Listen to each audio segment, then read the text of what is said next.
Yeah, that's really weird. Okay, we're back up. We should be. All right. Oh, when Chandler says it's all wavy gravy, baby. All right. Okay. But anyway, I just had to force a reconnect is all. I don't think me talking about how pissed off this make me for like 5 minutes was really necessary for the stream, so I don't think we missed entirely too much. Yeah, it was mostly he ended his sentence and then the stream disconnected, so nobody missed anything. Okay. All right. So we know that God exists, apparently. Nobody told me. We're fallen or we are saved. So we are either in a It's too bad I didn't realize that back when I was studying God, to be a pastor, or we are in a hostile relationship with God. So the truth is, the Bible actually says that it is God by his grace that he grants people understanding, he grants them eyes to see, he grants them the ability to see him. So watch this. I'm trying to give some hope here. It's not up to you and to me to ultimately convince anybody into God's kingdom. However, I think that one of the most important things we can do as we engage people is pay close attention to 1 Peter 3:15. I said it to you at the beginning, right? Sanctify Christ as Lord in your hearts, always being ready to give a reasoned defense to everyone who asks you a reason for the hope that's within you. Watch. It says to do it with gentleness and respect. So I think one of So, do you get the feeling that he doesn't actually want that? He says he wants that. And I'm going to take his word on it. But I don't like that I'm having to take his word on it. Can you hear me, Sec? Yeah. Hang on, I'm Oh. Video audio is in a valley? Said I dropped frames. I don't know why I'm dropping frames. I'm not doing anything. I'm doing far less right now than I normally do. We should be fine. The notification went away. Yeah. Should be good now. But I do like that he mentioned 1 Peter 3:15 because it's the verse I like to point to if I get in an argument with a Christian where they're just trying to insist that God exists and giving me shit for not believing them. And I like pointing to the verse that tells them that they're actually supposed to give me a reasoned defense of it. Yeah, you have to be prepared to give the reason for the hope you hold in your heart, right? Yeah. And I'll tell you, most Christians don't respond well to atheists quoting the Bible at them. No. We clearly don't understand it. Right? I've read the Bible more as an atheist than I did as a theist. And I will tell you, I've read the shit out of it as a theist.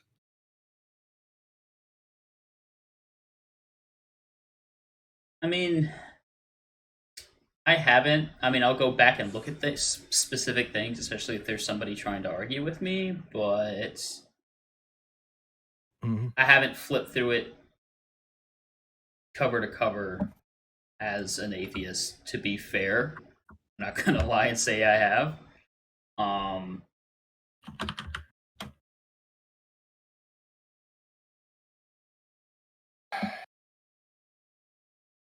At some point, I stopped caring about defending what was in the book and actually started paying attention to what it actually said rather than what I wanted it to say. And I think that was the point I basically guaranteed that I could not be a Christian anymore. Yeah, just like yeah, no, for sure. My thing was my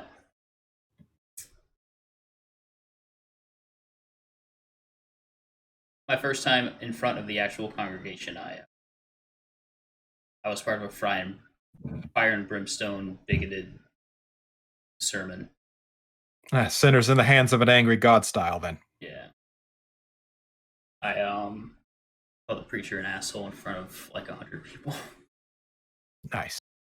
Nice. Not really proud of it, but that's just kind of what happens. Yeah. Yeah. I'm not proud of a lot of things I've done, but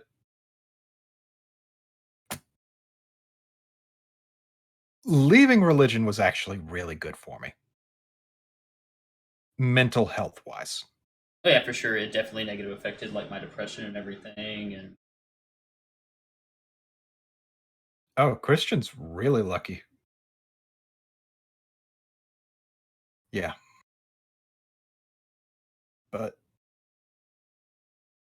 it amazes me because I'll get into arguments about people over the Bible and I'll explain things to them and I'll point things out to them that they didn't even know there was. For example, the ordeal of the bitter water, which is an abortion spell. It is a magical abortion spell that is only works on wives who are unfaithful to their husbands. yeah. If It's a that woman it's has Psalms. Yeah. uh Psalms or Proverbs? I think it's Psalms. no, And yeah, no, I believe it's Deuteronomy. the It's one of test the for a old laws. faithful wife. Ordeal of bitter water.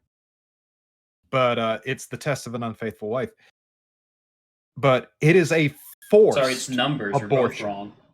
Numbers? Yeah. But yeah, it is a forced abortion.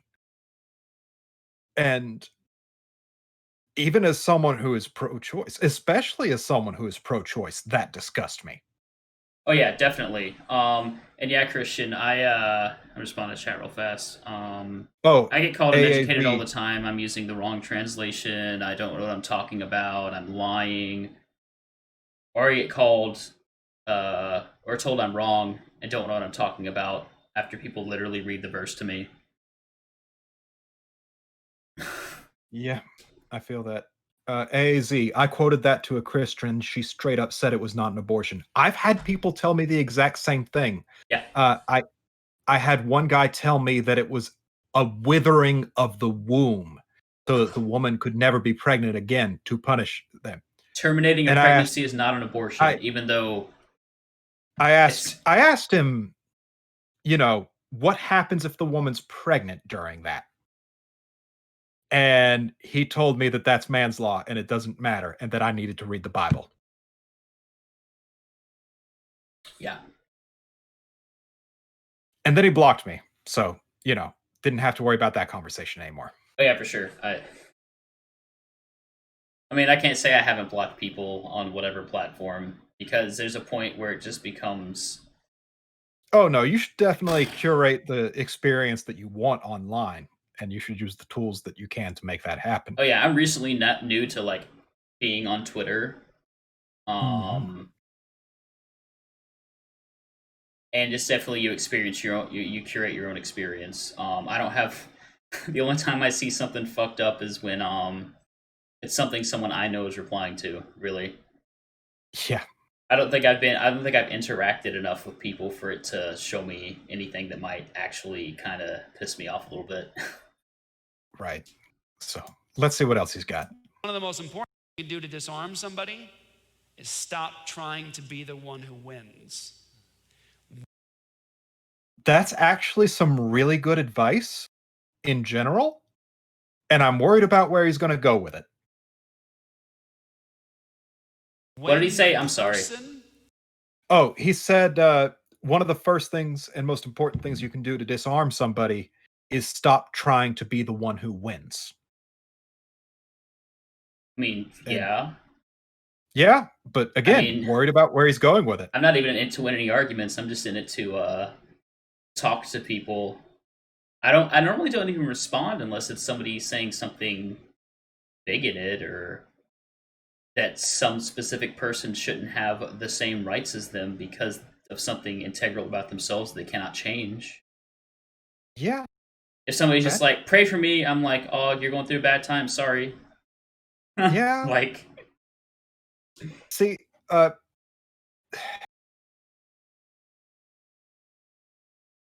I don't want to go after every single theist on the face of the planet. I don't have time for that shit. Also, Christian, I don't know what kind of podcast you have, but I'm interested. Like, oh yeah, he started the fireside chat thing. Yeah, I haven't gotten Yeah. to watch any of the episodes yet because I'm too, I'm too busy. could you trying send to me write my own stuff. send me a link to their stuff, his stuff?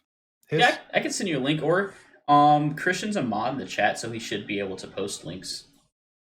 Yeah, Christian, if you just want to hit me up, I'm trying to get more involved with the online community. I recently got endorsed as a humanist celebrant, so I'm doing my best to create my own community on Sand Mountain in Alabama. Oh, Christian, I'm sorry. Yeah, sorry. Watkins. No, I already follow you on YouTube. Of course. I am so sorry. I did not put that together with your username because apparently I am a jackass and an idiot. But yeah, I'm definitely interested. He actually told me to specify earlier, and I had a brain fart.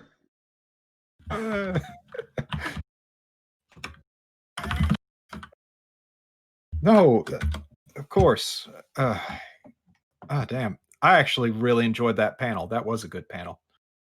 But yeah, I am the humanist celebrant for the Secular Humanist Society of Sand Mountain in Alabama. But it's funny to me that I have become more involved with a leadership role since leaving Christianity because I did everything I could to avoid any sort of leadership role while I was active in the Christian community because I felt like I was inadequate to lead. Oh yeah, I have a very, I wouldn't say I'm a leader, but I have a very loud personality. I'm glad all of you put up with it.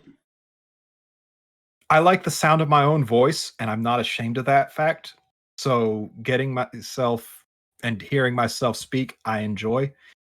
And damn it, I can figure out how to be good at being a leader later. The point is that I enjoy doing things with people, and I really care about them.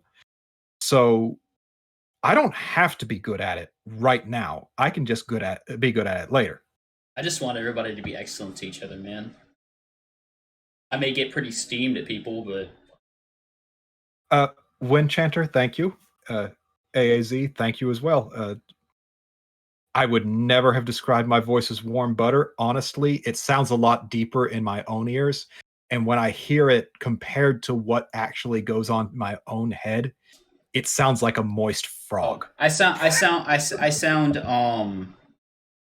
okay to myself, but when I hear myself talking in a microphone,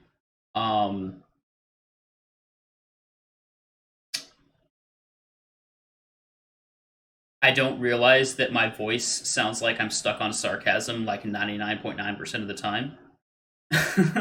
Yeah, but so long as we get to hear your own baseline, we're able to work from there. That's one of the great things about being human is that we're really adaptable to different situations. So though you might sound sarcastic to your own ears, once somebody's heard your voice and heard how you react to baseline things, their ears adjust to however they need to in order to make sense of what you have going on. Yeah. And I may have just pulled all of that out of my ass because I can't remember where I got that from. But I'm going to assume that I'm right for a little bit here. Present your fucking evidence now. I need 74 peer-reviewed studies and 18 books. Oh, no. I got that because I'm a subject matter expert because I run a business. There we go. I mean, nice. To be fair, if I ever start making money off of Twitch, I'm going to be technically running a business. Yeah, but, do you have to tell people what to do? I have to tell myself what to do. I have one. I don't have to tell anybody what to do either. Everyone at work knows exactly what they're doing, and they're so wonderful at their jobs. Oh, my actual and I appreciate it so much. I have to tell people what to do all the time, not even in charge.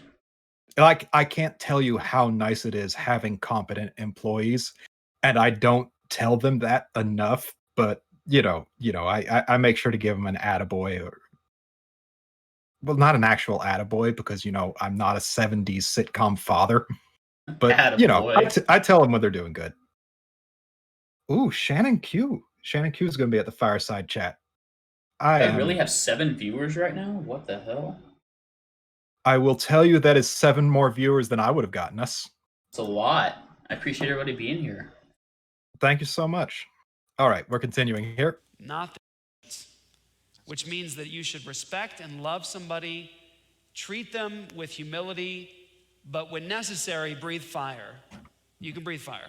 Oh shit, he's a firebender. I told you I was worried about where he was going with that fucking shit. I told you. We'll see what he means by breathing fire, though. Nope.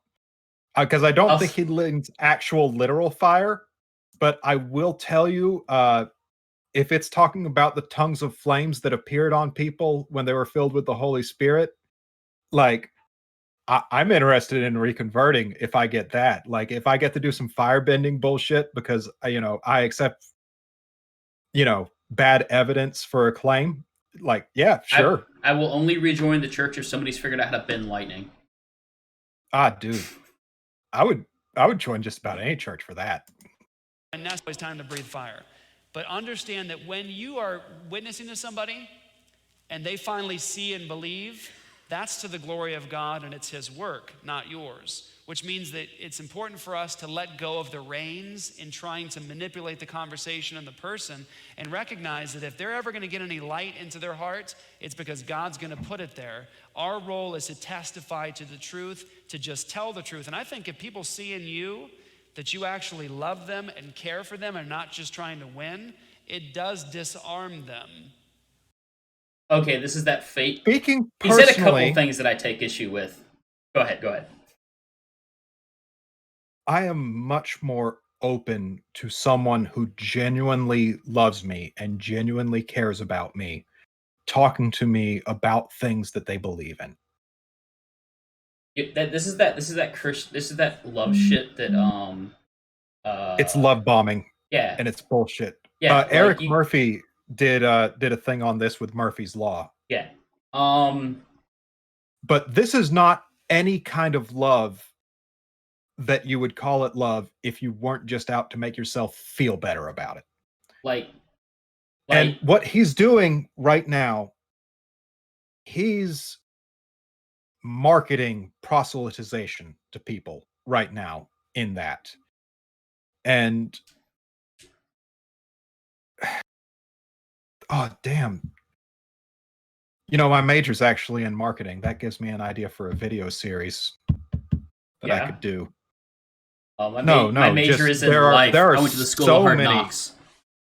There are so many things about Christianity that is just straight up marketing, trying to sell you Jesus. Oh, for sure. And multi-level marketing schemes use the same type of thing. Yeah. No, Christianity, multi-level marketing scheme. Yeah, true.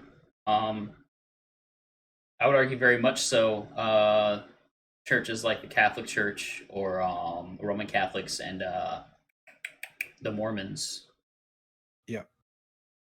But as Mormons, you're required to pay tithing, otherwise you're denied access to temple. They keep a record. With this sort of thing, I mean, I look at it and I think, if my grandmother wanted to talk to me a little bit about Jesus, it would not hurt my feelings to listen to her for a little bit and then explain to her why I don't believe. Though I'm certain it would hurt her to hear that. I've never been successfully able to... How do I put it? The people I know that I knew when I was in the church that are still religious, I don't keep in contact with them anymore. No. Because, I was in a one stoplight town, so it was very, very borderline, at least culty to begin with. But they don't listen to what I'm saying, or didn't listen to what I said, and they were just like, "Oh, well, Satan got your heart." Yeah. So didn't matter how I spoke to them or talked to them. So. Yes. Because in their worldview, not believing is not an epistemological failing; it's a moral failing on your part. Yeah. And that's almost impossible to have a conversation about. And I think it's intentionally made harder to have a conversation like that. Because if they give you any ground at all, what's going to happen to their faith? Yeah. And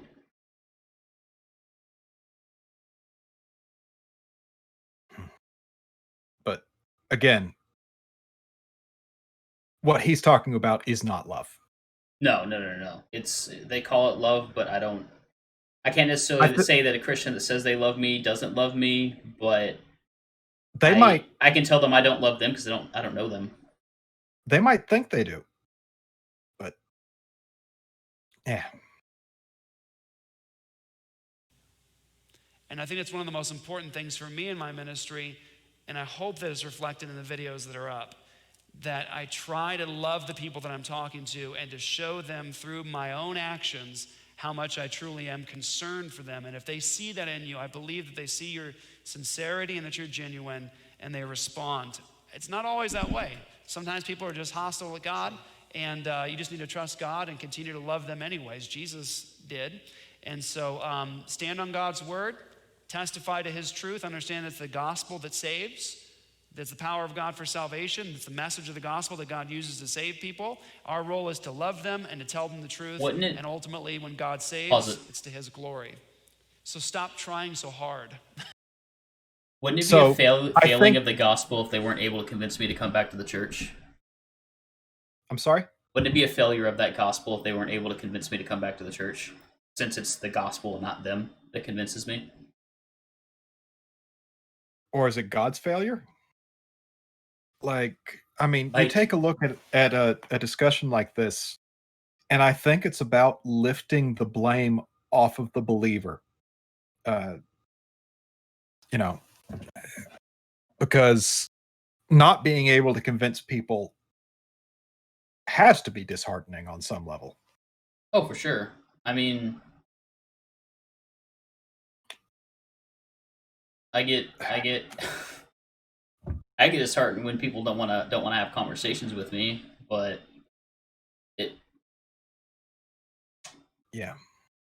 just something like this is so much about making the person you're disagreeing with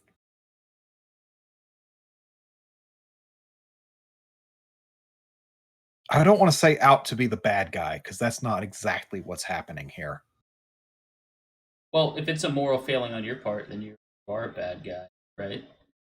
Yeah, but there's almost like this infantilization going on here that pisses me off.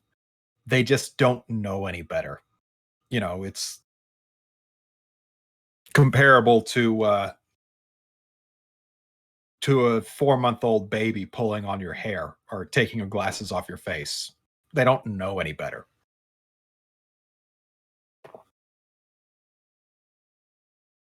I don't know. I really don't know what to say about that one. I've been, I don't know. And maybe I'm just reading a little too much into that statement there. I'm a little rusty. I've been staying away from this type of stuff up until the last week. So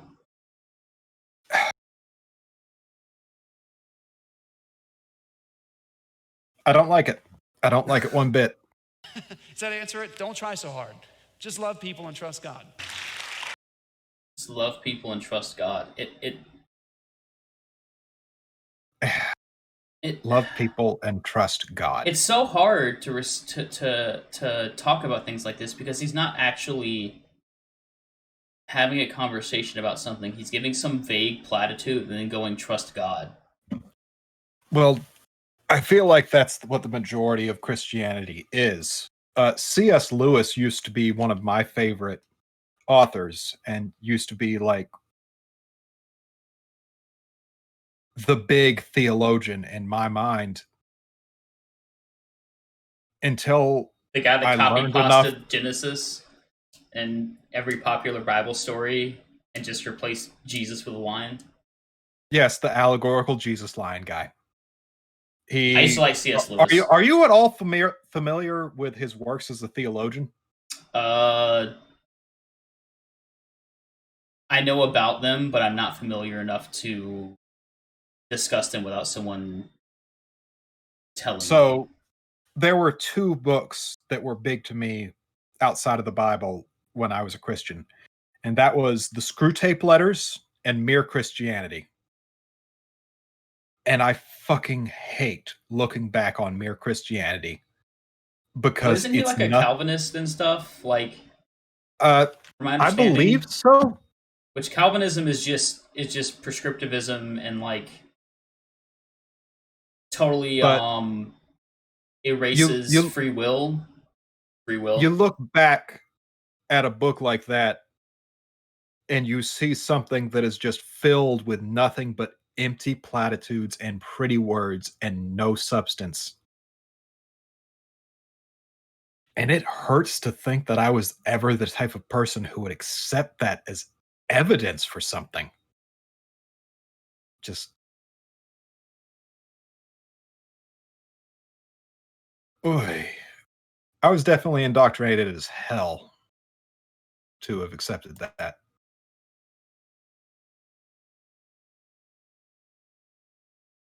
Mm-hmm. Oy. So, next one. Yeah, go ahead. First and foremost, how do you know the Bible is true? Oh God, yikes! Yeah. You know what? Pause it. That's really good. Talk to chat for like 2 minutes. I need to. Well, you get caught up in chat. Beatus problem. I'll be right back.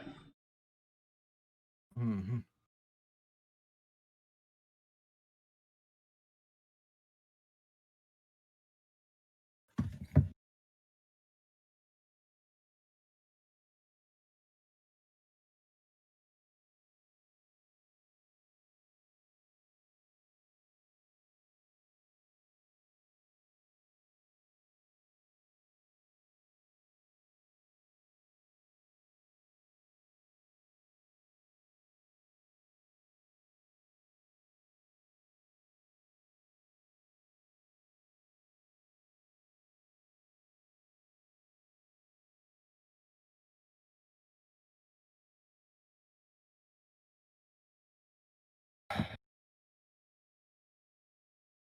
How do you know the Bible is true? Easy. It's not.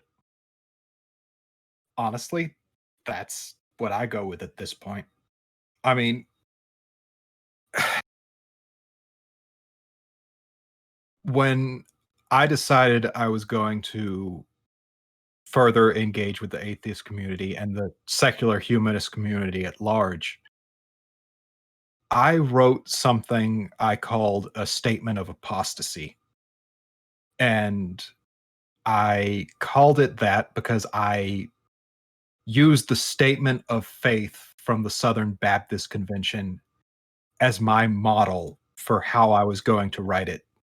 And I took each one of their points from their statement of faith and I went line by line. And I explained why I didn't believe any of it.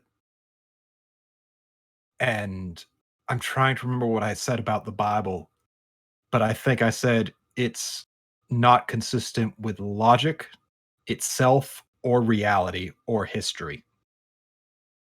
But actually, I'm a spaz, so I was monitoring the stream. I have a Bluetooth headphone in my ear. Actually, did you know that the Bible is true because it says it's true? Why would people die for something if it isn't true though? Didn't you know? If I remember correctly, there was another religion that died. There are a few different religions that have people who have died, and they can't all be right. I mean, to be fair, Ilgamesh stretched out, who was it? Shiva or whoever. Across. Didn't Gilgamesh have epic gay sex in that story? Like, I don't know, but now I hope so. Oh, yeah. It was with Enkidu, I think, if I'm remembering correctly. Oh, his best friend? His best bud? Yeah. Like, I think they actually had sex. I'm not remembering Listen, I'm gonna take something up in No, chat did they real both fast. have sex with the same? I haven't taken a look at the Epic of Gilgamesh in years, but yeah. Don't quote me on any of that. There was a time when I was 18 that I was convinced that Russians had bear cavalry because my older sister convinced me of that Wait, they when I was don't? 12. They don't. They Fuck. don't. I'm living a Like, I lie. thought it was a historical thing. I know, right? I've been lied to my entire life. No, as I'm gonna pick this bone with you real fast. Someone believing something that is wrong does not make them stupid. Believing a stupid thing does not make someone stupid. It just means they believe a stupid thing. Yeah. I try to avoid the use of the word stupid. I don't always succeed. It's okay, as I get it. You gotta speak with intent, and I'm sorry I interrupted you, Abe. I'm really sorry. Go ahead. People believe things for bad reasons. And despite what they may have said in the last video, not believing something is not a moral failing. Yeah. Everyone heard me open my Mm-hmm. Monster energy drink. Oh, dude. I want one now. I'm getting a Monster. It has 666 on it.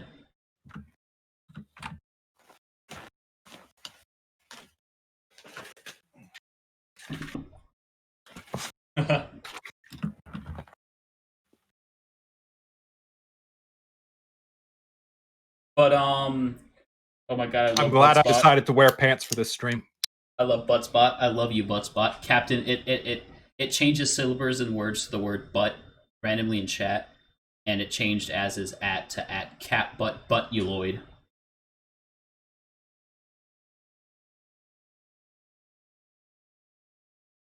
Yeah. People who don't know better are easily convinced. I mean, I'm not trying to like nitpick and be. Oh, I am being pedantic, and I do love being pedantic. But it's fun sometimes. It's just There's something I say about my grandmother that comes across as petty and mean, but it goes something like this. The only thing harder than getting her to get a hold of an idea is getting her to let go of one she shouldn't have had in the first place. Oh yeah, for sure. So it's hard for me to say people who don't know better are easily convinced. Because they could be far too quick to reject things. Though that's more commonly to it's more common to accept things too easily. Yeah, I mean, if you don't know any better, you don't know any better. I don't have an issue with people being religious. I have an issue with people using or couching their bigotry and using their religion to excuse being ignorant bigots. Yeah. How many of these do I have to drink on stream to have Monster sponsor us? Is it 666? Because that would be hilarious. My first emote, if I ever get affiliate, is just going to be 666 in Hebrew numerals because I'm edgy. As don't worry about it. Don't. I could as don't worry about it, man. It's all good. Yeah, and we're not trying to dogpile you or make you feel bad. Yeah, and but it's something I remind myself all the time is to engage in the kind of self-talk that I would expect people to treat me with. So, like, I never call myself an idiot, even though I feel like it sometimes. And I never call something I did stupid, even though I feel like it all the time. But, you know, having good self-talk is important. So, okay, how do you know the Bible is true? And we're already in agreement that it's not. Good. So a lot of times people will approach the issue of the truth of the Bible in, a couple different ways. So you might have an epistemology But don't let the word throw you, especially if you're young in this room. You're like, I have no idea what that means. So just a little pedantic thing. I know more 20-year-olds who know what the word epistemology means than I know, say, 50-year-olds who know what the word epistemology means. I have to explain to so many boomers what epistemology is. Yeah.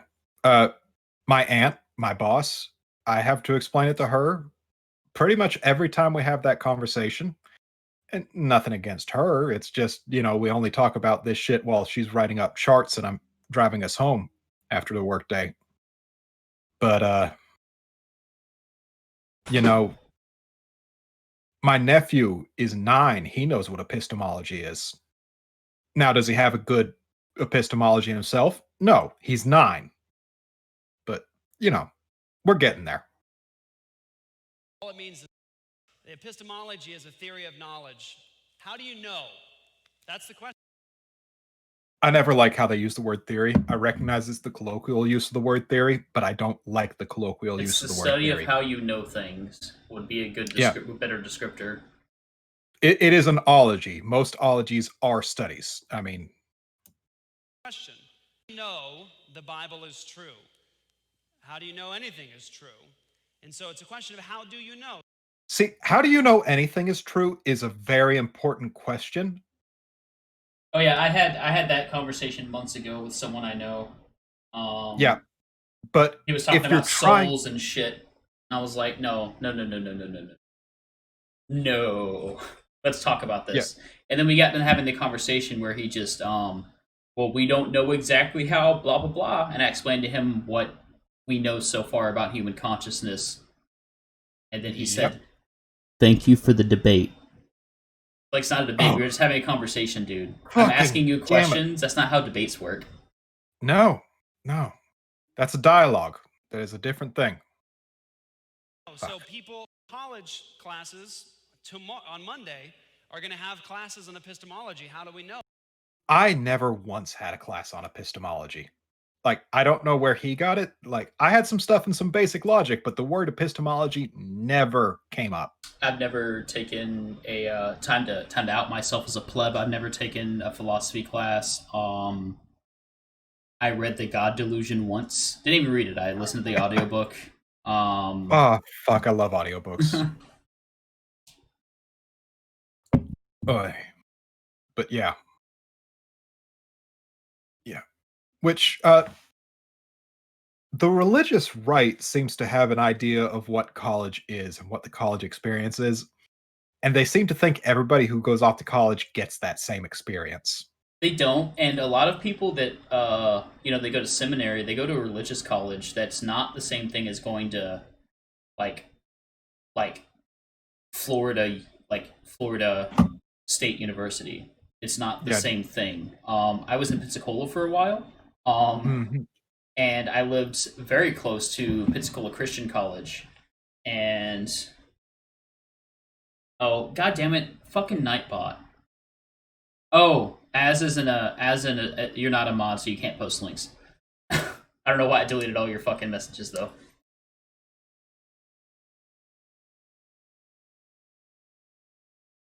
Oh my god, hang on.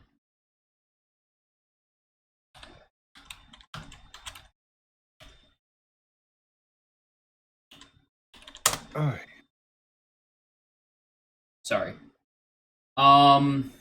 Pick up with the... Oh, was it meant to be a link? Oh. Huh. Just put spaces and resize it or whatever. Yeah.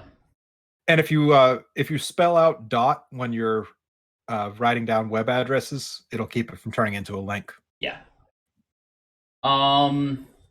So shit, where were we? Yep. Oh, dictionary.com. Yeah. Yep. Just put a space between the dot and com. Sorry, go ahead. So how do we know things? Based upon reason, right? Logic. Is it logical? Is it reasonable? So if it's consistent with logic, then that's how you know that it's true. Well, things can be internally consistent. Yeah, and I noticed this a lot in religious sources. They care an awful lot about internal consistency. They care about having a consistent worldview, but they don't seem to care very much if the worldview matches up to reality. Yeah, well, there's a presupposition that Imagine someone just handed you a map and they said, "Here's the map for the place you're in. It's correct." And you ask, "How do you know it's correct?" And you look at it and they say, "Well, look, there are lines and there's compass rose. It's a map." And you're like, "Yes, but where'd you get the map?" And they're like, "Got it from somebody. I don't know where they got it from." yeah, it's a presupposition that God exists in the Bible is true, And then haven't they start demonstrated giving either of those things to coincide with reality. Yeah, and then they start giving you grief when you start trying to map out your surroundings because you already have a map. Yeah, And they're like, "Look, my map is more complete than yours. It must be right." And you're like, no. And like, you got like just the street in front of your house on there and nothing else. How are you going to find anything? yeah. Like, They have I'm working on it. They have the street in front of their house, and they just kind of guess. They start drawing Guess at fucking its location. lines. Yeah, Yeah, looks like a because goddamn their neighbors Tolkien map. telling you, their neighbors telling them what streets go where. Yep. But you're wrong because you don't have a complete map. Are empiricists. They believe that you know things based upon observation. So what would that look like? Well, you know it based upon testing it, observation.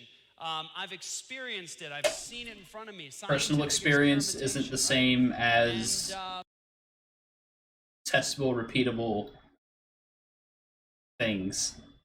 Yes. My door closed and no one anecdotal else was in the evidence- house and all the windows were closed. It was a ghost. Mm-hmm. Anecdotal evidence. Well, it's not data. Yeah, I should be able to test and repeat it. Sorry. Some people might say, well, you know things based upon personal experience and pragmatism. Did it work?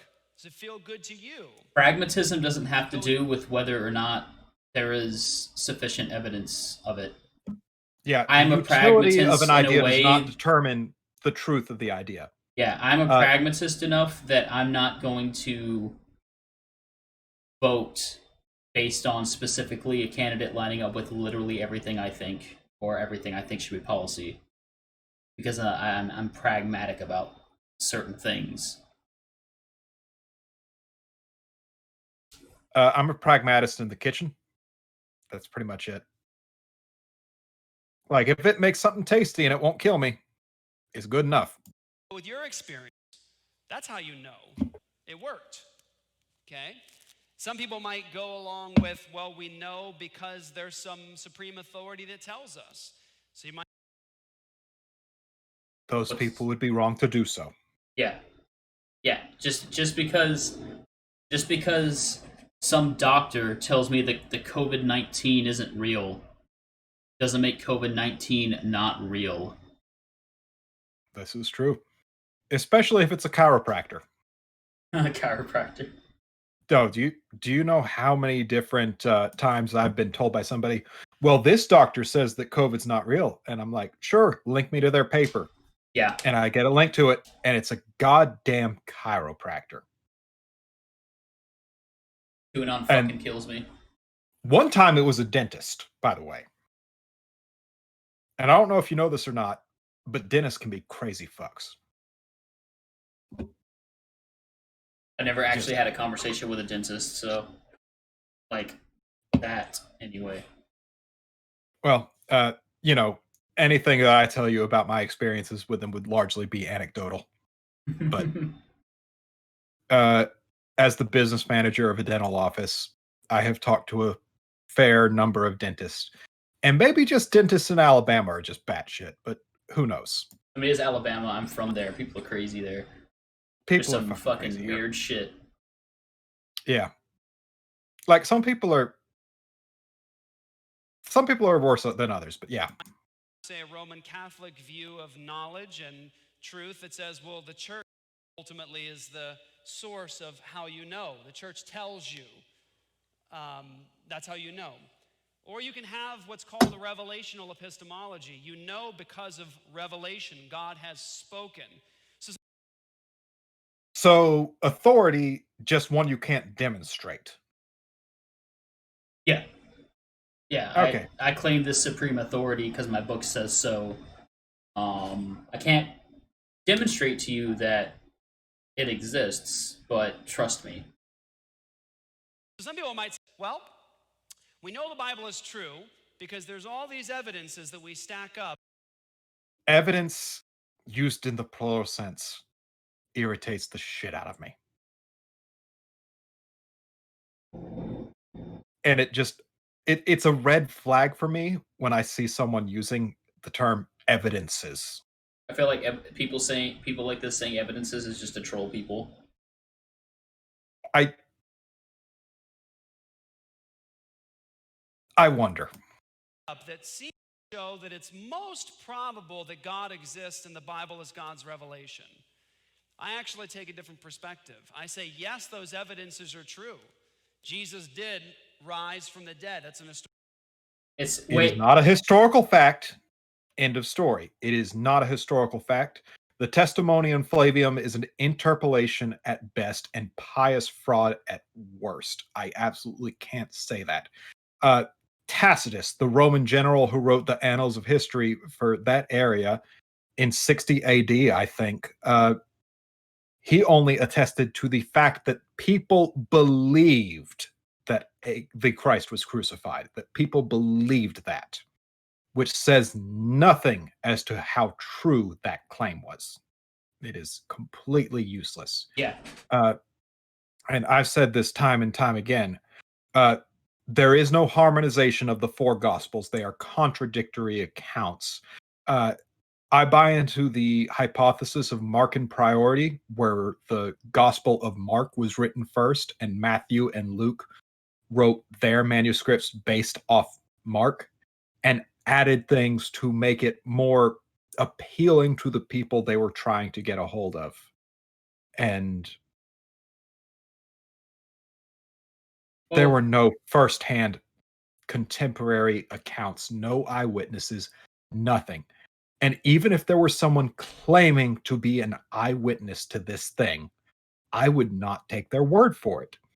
If I told this man right here that yesterday I saw you resurrect from the dead, do you think he would be going and getting you a purple robe and, washing your hair with his tears or whatever? No, he was just no. No, because it would be crazy bullshit. And I should avoid using the word crazy. It would be bullshit. Yeah, it would be bullshit. Yeah. Yeah. And he would recognize it for bullshit. But yeah. That all we wanted to say on the historical fact thing? Historical fact? I mean, nobody has any actual historical we don't have enough historical evidence to say whether it is true or say that it is true. I don't have enough historical evidence to say that this particular Jesus existed. No, and I was getting to that. Yeah, we have a bunch of fucking fourth-hand accounts of it happening. Yep. That's it. Yeah.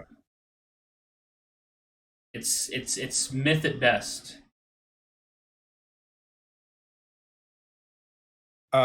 It's not anything you would be justified in accepting. No.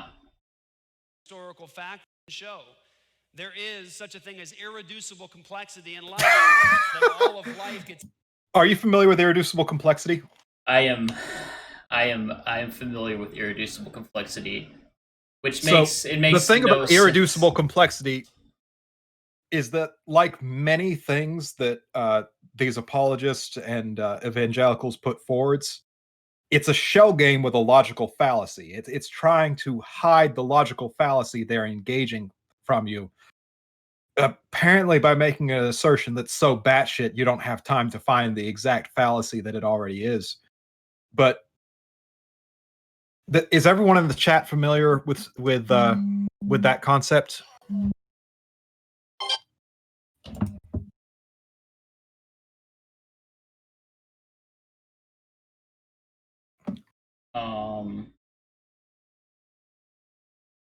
We had them respond. I kind of want dead air though. So irreducible complexity doesn't make a lot of sense because the way to describe it, if I only had one arm, I couldn't function. And systems evolve together. Like you don't evolve with quote unquote half a heart, like you might just say.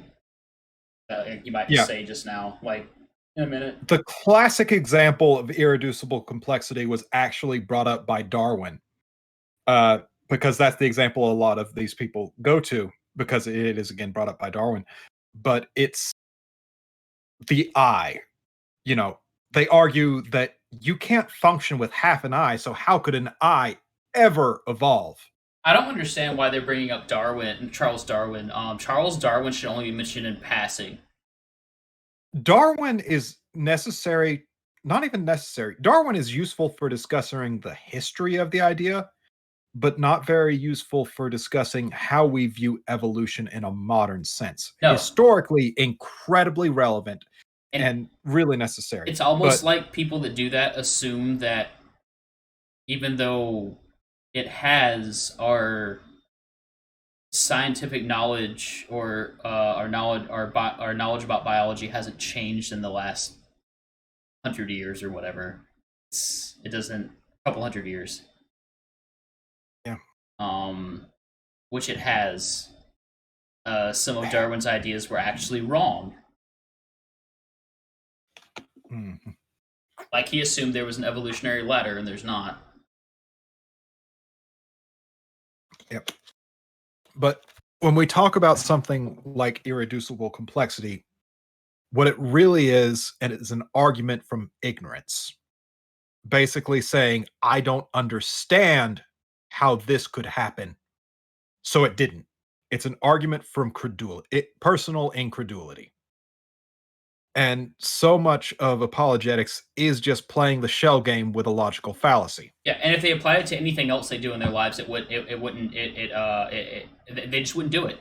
I don't understand how exactly the internet works, but how can the internet work? I know how to set this stream up, and when I press go live, it works. Yep. Like I know how to play Final Fantasy 14 with my friends. I don't know how the internet works, but it fucking works. I didn't even know there was a Final Fantasy 14. Oh yeah, it's an MMO. Yeah. Most RPG I've been playing is Chrono Trigger here lately. I saw you playing the other day. Yeah, it's so good. I'm currently in Chrono Trigger Atlantis. Nice. I just got to the point where Chrono died. Oh, spoilers for a video game from 1996, by the way. Yeah. How dare you? How dare you spoil a video game from 1996 that has been available on like 12 different platforms? The Black Wind howls. Actually, anyway. I just got to the point where Chrono dies. I'm right after that. So. Oh, like Atlantis. It still makes me shake. It's beautifully done. Akira Toriyama. Man, I do not like Dragon Ball Z, but I love Akira Toriyama's work. One of my favorite game art. Some of my favorite art for a video game comes from the Dragon Quest series. I love it. I have never played any of the Dragon Quest game. Dragon Quest 13 or whatever the new one is. Jumping into that would probably be good, but it does take like 80 hours to complete the whole game. Yep. All right. It's irreducible complex. In other words, when you go out to the farthest reaches of the universe, all the way down to the smallest cell in the body, when you go down to DNA, you see irreducible complexity. I wish you would explain how it's irreducibly complex. That's a claim that has not been demonstrated. You can be missing chromosomes and not die. Yep. You see language in our DNA. Okay, this shit pisses me This off. one pisses me off. Because you too? Oh my god. DNA being a language is an analogy to so that layman people can A language or a understand how code. It's an analogy to help people understand it. Yeah, We can represent it as a code. That does not make it an actual programmed code. Yeah, it's that just means that our ability to represent the world has increased. This is confusing the map for the place, and it is what these apologists do. They point to the map and ask why you can't understand that, look, there's a map. That must mean there's a map maker. And if it's a map, you're right. But if you point to the whole world and say, look, there's a world, there must be a world maker, it does not translate over. We know that maps are made by people. We know that maps are made by minds. You have to demonstrate that with a world. Yeah, it's a giant, I don't know how this came to be, so therefore God did it, because that's the easiest thing instead of, like, I don't know, reading a book. The thing about God is that God is a panacea. God solves all problems. All of them. Every last problem you have with any level of epistemological problem can be solved by just shoving him into a hole. It's not even shoving a square peg into a round hole. It's shoving Jello into a hole. Yeah, and when you get to like issues with the world, like me being pansexual. Why is it wrong? Clearly I was created this way. Mm-hmm. Yes. It just makes no sense on its face when you get to complicated questions and new things that have come. Or not, it's not a new thing. Things that we've finally put a label on recently. And I think next time we should definitely review some of their bullshit regarding the LGBTQ plus sections of society, because they definitely have some things. They have some things. I think they also have some things on abortion.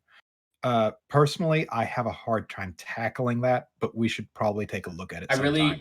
I really wish my wife was cool with coming on here, because she has a psychology degree. And she could shit on some people. Yep. All right. Data, information in the human DNA that shows that there is actually word in your bottom substance. There is what? I missed that word. Spoken word in your bottom substance. Apparently God is like leaning up against you while you sleep at night to whisper words into your booty hole. Like, is that what's going on here? Bottom does he mean poop? I've never heard anybody say bottom substance as... He's talking about DNA still, but yeah. Yeah. Language. The language of life. God spoke you into existence. I believe all those evidences are true and valid, but... That word again. That fucking word. You disappeared, my guy. I disappeared? Yeah. Oh, I disappeared off grid, fam? Yeah. Let me hit the link again. Can you still hear me on the stream or anything? I hear you on the stream and everything. Your camera froze on grid, fam, so... Let me just pull into here, and I'm going to follow the link again. Yeah. And we'll do that. I don't know what happened there. Should just pop back up when you get back into the room. How's everybody in chat? How y'all doing? How y'all feeling? How we doing? How much am I failing? Mm-hmm. Everybody insult me. Okay. Trying to get back into your room, and it's still frozen up on the calling in thing. Hang on. Let me I'm gonna do something. I'm gonna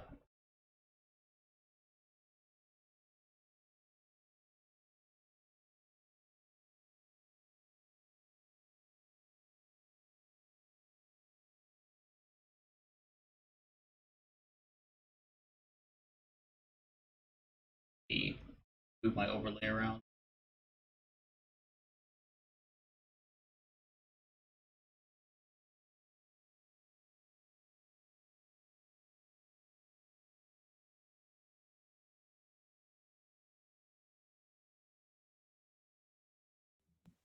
Oh, And you're back. I am back. Now you're I definitely wasn't using that time to take a look at my phone. Beat yourself on grid, fam. Beat yourself on grid, fam. Oh. We good? Yep. Sorry.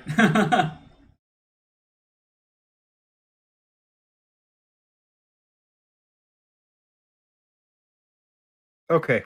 When I say AAZ's username, is it pronounced as or AZ? I just call him as. As. Yeah.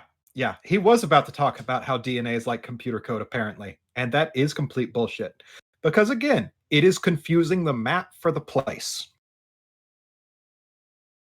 I don't think people understand It doesn't how take... bad an argument is. It's like arguing that, well, how are there words on paper? How does the paper know what the words are? Look at them. I don't know how to describe it. Yeah, I don't know. I lost my train of thought. It is a level ADD's of a bitch. thinking that is so alien to me that I don't understand it. Yeah, it wouldn't take... I found my train of thought. It's back on track. It doesn't take a whole lot of extra introspection to question these assumptions that they have and come to a conclusion that coincides better with reality. Yes, because again, we're here and they're showing us a map and they're insisting that the map is right and we're trying to make a map. Yeah. And it pisses me off. Notes.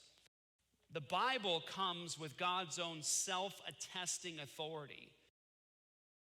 That's one hell of a claim, and I am sure he's going to do nothing to back it up. What I would say is this, is that we can know the Bible is true by the impossibility of the contrary. That's one hell of an assertion. You have to demonstrate something to... Let's see where he goes with that, because I think he's not going to go anywhere with it, except an assertion. But we'll see. In other words, if you don't start with God's revelation, if you don't start with God as your reference point, then you can't know anything at all. I'll give you an example of this. Remember? I don't give a fuck what example he gives. I genuinely don't. That's a hell of a claim. That is a hell of a claim. And the thing is, we can know things. It's just a presupposition that God made everything. He's not demonstrated that God made anything. He's just asserting that God did make everything and proclaiming he's right. He's shitting on the chessboard and knocking all the pieces off and proclaiming victory. He's a chess pigeon. Remember I told you there's a myth of what? Say it loud, guys. You can talk to me. Come on now, you can talk now. The myth of neutrality. Nobody is neutral. Christians are not supposed to be, and the unbeliever, according to God, is not neutral, knows God, and rebels against God. Now, oh my this is God. Still, he's claiming to read my mind. This is still presupposing that the Bible is correct. It's not demonstrating the Bible is correct. It is presupposing that it's correct. Because what he basically has said amounts to, well, the Bible has to be correct because if it wasn't correct, it'd be wrong. Yeah, that's. I don't have the ability to put my Christian hat back on. Like, it's kind of tattered. Like, I can't. I used to think this, but I can't get myself back into that state of mind again. It's very hard for me. I can, but it gives me a headache. For a moment now, watch this. The unbeliever also has a worldview, don't they? What is this? Any given person you speak to has a worldview. That is a given. I have Jonathan's worldview. I have the Dishonest Ape worldview. Yeah, I have my worldview There is is based no- on evidence, and that's it. There is no atheistic worldview No. because that is a position. That is a position on how we view things. A lack of belief is not a worldview. I have a secular humanist worldview. I believe that people matter. And I believe that we can know things. And I believe that knowing things and believing that people matter is important to get us to what we want in life. Yeah. And that is my worldview. I'm technically not a humanist, but I ascribe to a lot of what humanism is. Honestly, everything that humanism is, as far as I know. So, Yeah. Harm I'd reduction, actually that's it. recommend checking out the American Humanist Association as far as that goes, because they're pretty great. I probably keep on bragging like on this or something shit. It's a recent thing, so I talk about it a bit. But I did get endorsed as a humanist celebrant here recently. So, you know, I'm the secular equivalent of this douchebag. Which I feel dirty saying, not because I said the word douchebag, but because I put myself on the same level as this guy. It's like they have a phobia of saying, I don't know, maybe I should learn. Yeah. Because that's... This guy who would, probably get up on a high school auditorium stage and turn a chair around to sit in it so he could relate to the kids better or some shit. Hello, fellow kids. Yes. I too do the Say Heelys. Say the hostile atheist. What do they believe about our origins? Evolution, right?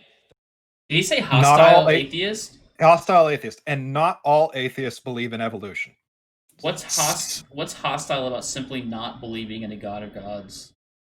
I mean, there's this narrative there, and it is under the assumption that if you're not for God, you're against him. Because, he's presupposing that the Bible is true. Well, let's nip that in the bud right now and demonstrate that he's wrong on the internet for everyone to see. I have no issue with people being Christians.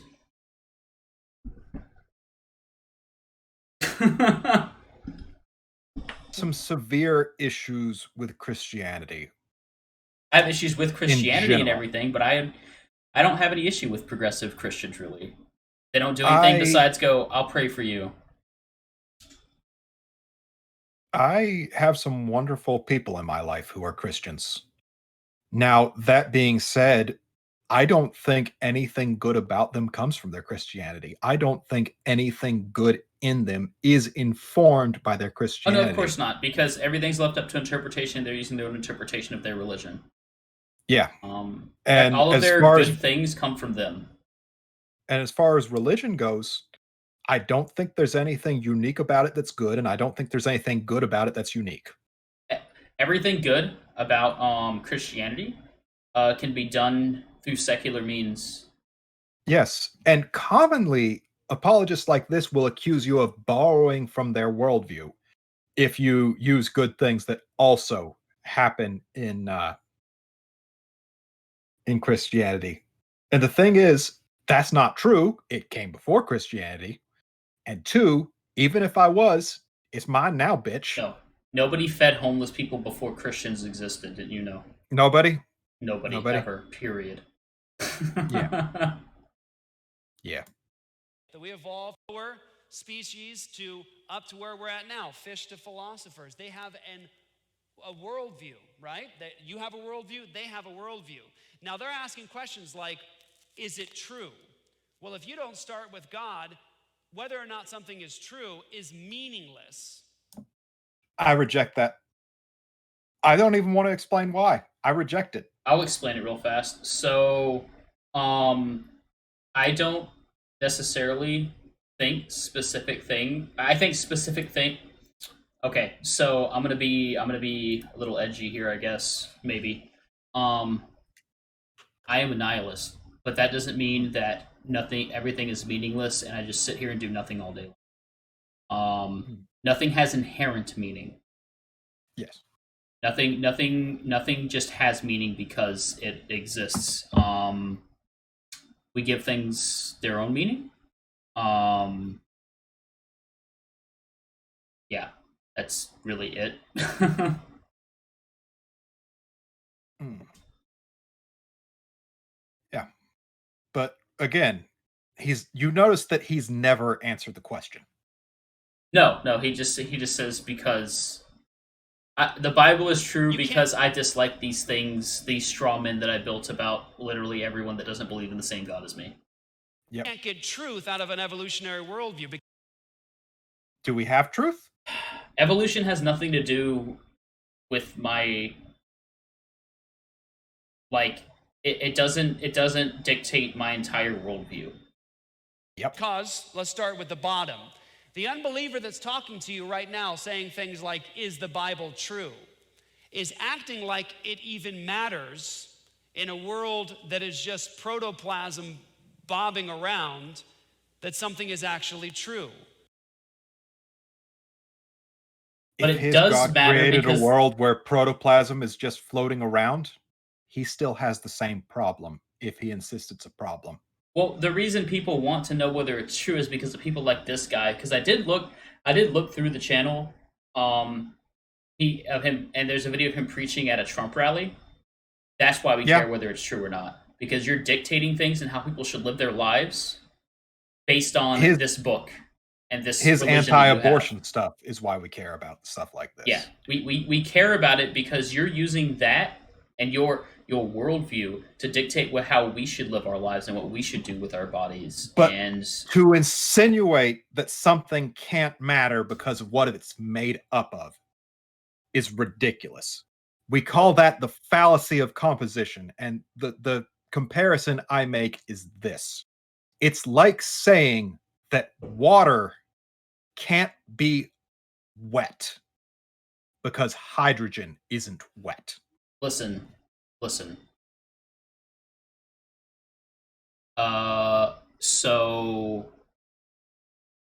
is it? You can't thread a camel through the eye of a needle. Why are you on a giant stage with lights? Really nice, by the way. I'm sure you get a salary from that church you preach at. Yep. Why don't you set your house on fire and live in a tent?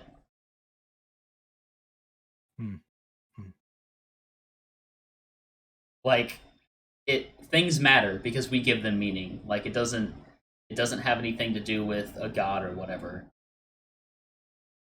Now, I think he's actually at a conference here, but also, why are there so many guitars on that stage? Have you never been to like an Assembly of God church or anything? No. We had a room full of instruments at our church. So, I was the child of divorced parents who had their own religious beliefs. My father was Southern Baptist, and my stepfather was basically a Messianic Jew. So I had an interesting rearing when it came to religion. Yeah. Think for a moment this. The unbeliever has a brain in this skull right here, right? And they believe that in that skull is a brain that is fizzing chemicals, right? The Sye-Ten-Bruggen-Kate childish bullshit argument. Do you also known as the fallacy of composition? He was a Messianic Jew, though, right? Not a. So you don't know what here's a good Mensch means. My stepfather's beliefs were complicated. Oh, I just called you a good person in Yiddish. It's a mixture of German I recognized. Yeah. Yeah. I mostly know swear words when it comes to Yiddish. Oh, I don't know any of the swear words. Their thoughts right now are the results of chemicals fizzing in their brain, right? Our thoughts. You're included in that statement. Right? So you've got the Christian and the unbeliever arguing over whether the Bible is true. Well, if the unbeliever believes their system, then that means they believe that their thoughts in that moment and their speech is the result of just brain gas. What's wrong with that? It's the fallacy of composition. Yeah, but like I don't. And this No. this is an issue I run into a lot with this. It's a fallacy. It is one of the most base level fallacies you get with apologists. It is the fallacy of composition, and it is so incredibly common. And it's the dishonest bullshit they pull when they don't have an actual point to make. Yeah, nobody has been able to demonstrate that anything we do is any more than a couple pounds of fat and salt piloting a meat mech suit. That doesn't mean it's meaningless or that we shouldn't care about it. Yeah. Like, and people who have used this on me in real life, my response to it has always been, so fucking what? yeah, So exactly. if you start from their perspective, they have no basis for logic. They have no Again, fallacy of composition. basis for truth. They can't help saying what they're saying right now because they're just fizzing chemically. And I don't. Does he understand that he is also fizzing? Right, I he don't hasn't think he demonstrated himself to be doing anything more than fizzing. It's not much of a fizz, clearly. And it's But he is fizzing. it's talking out both sides of your mouth. He only applies it when it's convenient for him to. Yeah. Don't start with God. You have no basis for logic, no basis for science, the uniformity in nature, no basis for ethics. Let me get to the bottom right here. Someone says, how do you know this book is true? Here's what I say, because apart from it, you can't make sense of truth. Apart from it, you can't know anything. Apart from it, you're reduced to absurdity. Did no one know anything So before here is the Christianity thing existed? This is an argument from ignorance. He doesn't know how to do these things without that book. Therefore, you can't do these things. Do you know if he's a young Earth creationist or not? Because that's important. I'm willing to bet he's a young Earth creationist, but I don't know. Like, if anybody wants to mention like a charity in the stream, like, or in the chat, like, I'd be willing to put some money down to go towards a charity that I would bet that he is a young Earth creationist if anybody would take me up on that. The Trevor Project, just to make him have an aneurysm. Yeah. Does anybody want to go up against me on that? We'll say $10. I'm pretty sure everyone in chat agrees with everything we're saying, so. Yeah, so, okay, nobody's going to go against me. Maybe I should just donate anyway. For if we don't start with God's revelation and what God says about us and they ask these questions, then is it against the rules for me to win the argument by beating you? As in... Oh, wait a minute. Take him. I think I could take him. My Chrome actually isn't playing the video, just the audio. Oh, That's sorry. weird. I got it paused. No, it's on my end. Okay. But yeah, you think I could take him? I don't know. I feel like I could.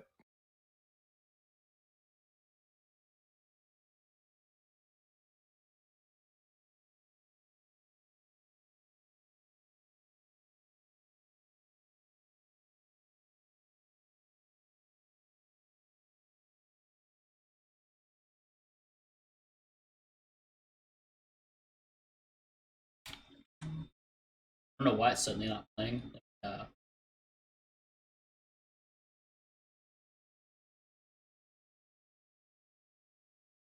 Sorry. Yeah. AZ thinks I could take him.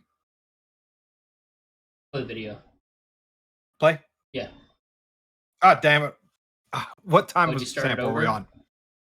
I accidentally started over. What time stamp were we at? I don't know. Okay, let's jump. Not literally naked. You know what a rear naked choke is? From winning the argument by putting you in a naked choke. Not literally naked. You know what a rear naked choke is, right? I don't want you guys to get the wrong images here. Rear naked choke is a martial arts move, right? There's no actual nakedness, okay? It's just called a rear naked choke. Do you mean you're It's not just into a choke, Greco-Roman okay? wrestling, Fred, but or watch whatever this. your name is? I'll get naked and wrestle him I'll grease myself up. Like I will coat myself in some olive oil. Like I'll go whole hog on this. I'll go, get this shit waxed like right before, just grease myself up, see how it goes. No, this preacher could totally kick my ass as. Not gonna lie. I think I could get him. I'm a frail diabetic. I do hand tool woodworking, and a lot of it involves lifting logs and splitting them by hand. And it's a good workout. Oh yeah. I feel pretty good about it. I used to. I made pitchforks for the local community college's production of Beauty and the Beast out of some pear I fell.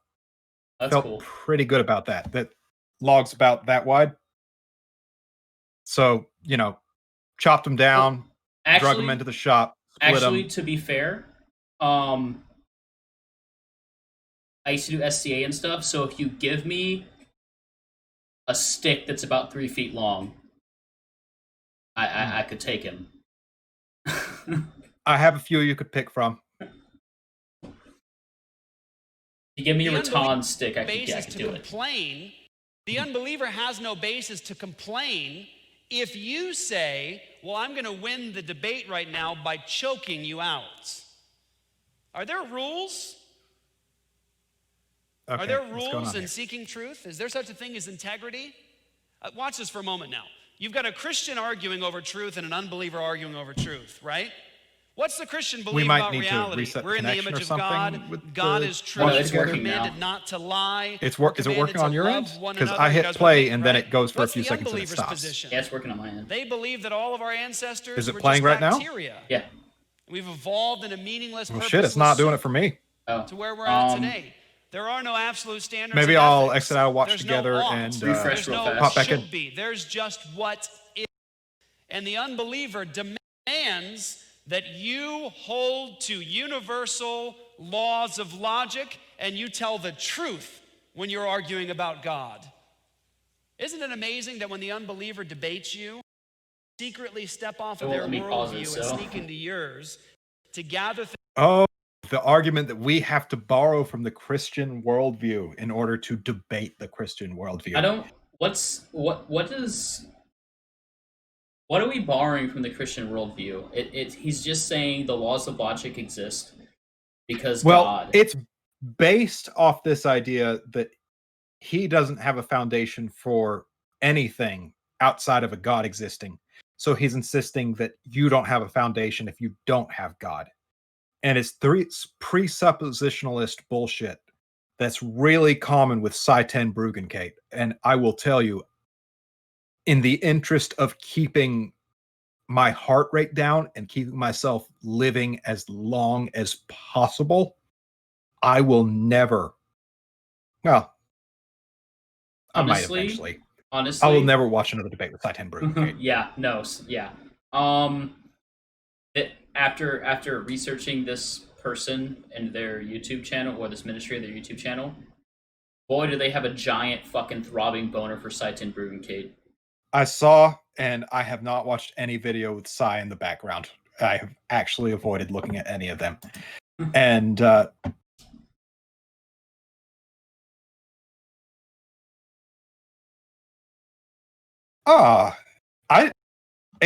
don't know if I could actually take this guy in a debate simply because it would take me so long to dissect the level of dishonest thinking he is going through. I don't like debates a whole lot. I don't think there's any point in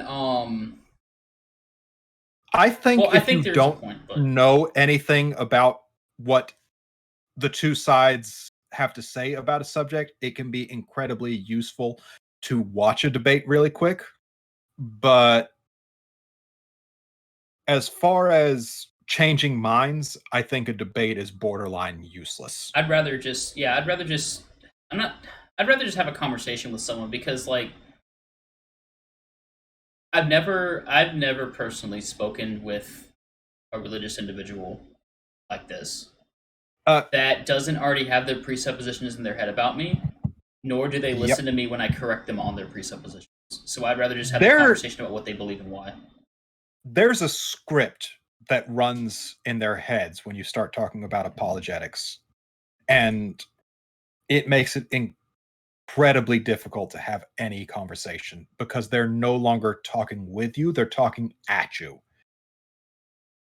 And I can't stand that kind of shit. Like, I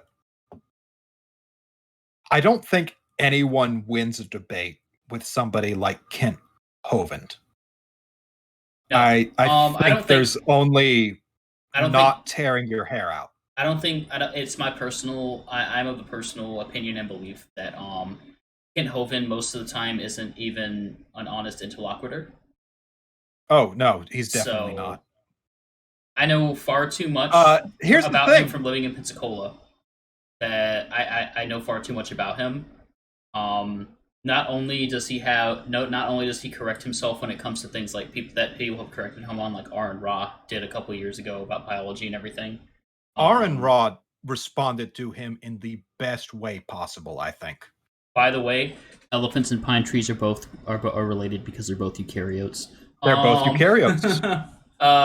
But the issue is he also has other harmful beliefs, like he's part of the whole sovereign citizen movement. Yes. And it's mostly because he doesn't want to pay taxes. Yeah, so I don't trust him to be an honest interlocutor. Here's the thing. I call a lot of apologists dishonest. I will call the entire field of apologetics a dishonest field. I don't think they are all liars. Kent Hovind is a liar, and I have court records to prove that Kent Hovind is a goddamn liar. Oh yeah. End of story. And his you ever read his doctoral thesis? All 80 pages of it? I don't know if you could call what I did with that reading. It is so messed Hello, up. My name is Kent Hovind. Rambles. Hello, nobody. And that's supposed to be some doctorate level shit. I'm going for a master's degree now. My papers in my bachelor's program wouldn't be accepted with that kind of shit. And he wants me to believe it got a doctorate. I took AP classes in high school and got the college credit for them. My papers for my AP classes were closer to a doctoral thesis than his doctoral thesis. And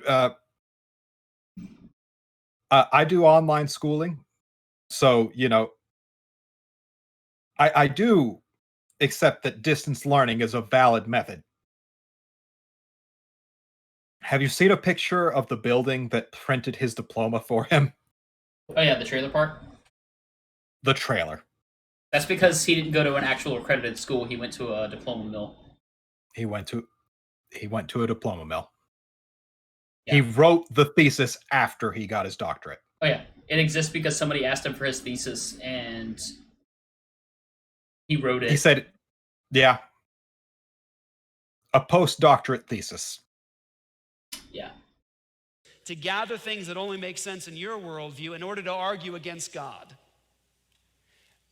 Cornelius Van Til, who I think arguably is one of the greatest philosophers in the history of the Christian church, I don't know who that is. Said this. I don't care who that is. The unbeliever is like a small child who smacks their father in the face. The child is dependent upon their father to hold them in his lap in order to reach. So when the unbeliever says, okay, interesting analogy, doesn't make it true. How do I know that Bible's true? What I say is, well, we can do the evidences and look at history and all. So fucking do that. All those things really are amazing and glorious. But the truth is, fundamentally, if you don't start your knowledge and you're seeking truth with God's revelation, you're reduced to a fool. You're reduced to absurdity. All he's doing is insulting people because they don't use the same methods to come to conclusions as him. It's kind of sad. It's presuppositionalist apologetics. Yeah, it's and sad. It is the. Well, I was about to say it's the most dishonest level of apologetics, but honestly, I think it's the most truthful level of apologetics. Who the fuck is he convincing with this shit? It's not about convincing you. It's about convincing people in the audience that they have good reasons to believe. Yeah, it's reaffirming their own Apologists belief system. don't exist to get people to the faith. That's what evangelists do. Apologists exist to keep people who are questioning in the faith. They're not in this for you or me. Like, regardless of what he said about love earlier, this isn't about us. Yeah. This is about making themselves feel better. He loves us, but now he's othering us. Yeah. Science, law, or truth at all. So I'm going to say this. When someone says, how do I know the Bible is true? I would say this. If you don't start with God, you can't know anything at all, and truth is meaningless. Got it. That's a start. Great answer.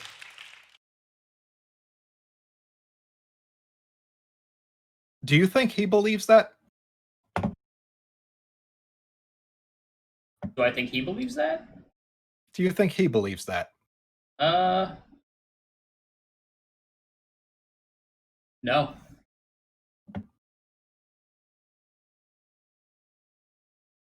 Yeah. I don't think that's... I mean, I'm looking at him. I'm looking at the body language. I'm looking at the blank, relieved look at his face. I'm looking at the ear scratching there.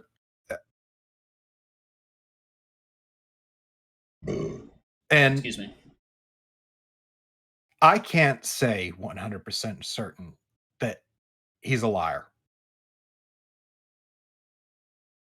But I think he knows that that is not an answer to that question. Honestly, like, the look on his face right now, it's just like, why the fuck am I talking about shit right now? Like... Yeah. Who is this guy? Just... Oh.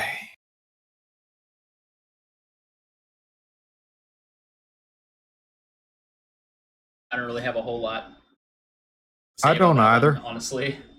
I will say that I want to start looking at some of the things like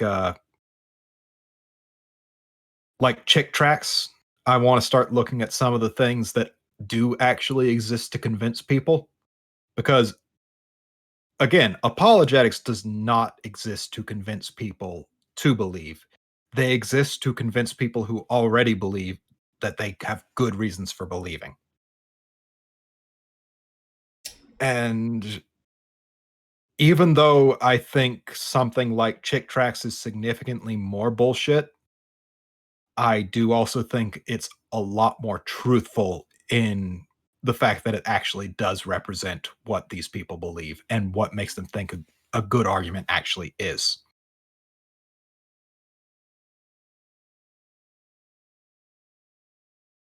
But yeah. Oi. You think you're about ready to call it a night, or you want to look at anything else? No, we can keep going. I don't know how much Give time me a you second to said. use the restroom if you don't mind. Oh yeah, hang on. Quick break. Yeah, we can do that. All right, back in a minute. We will be right back.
he took a break too. How's the chat doing?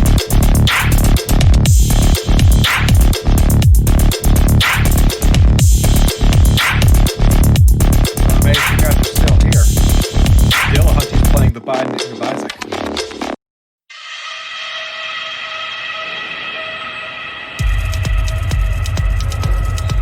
Good, good.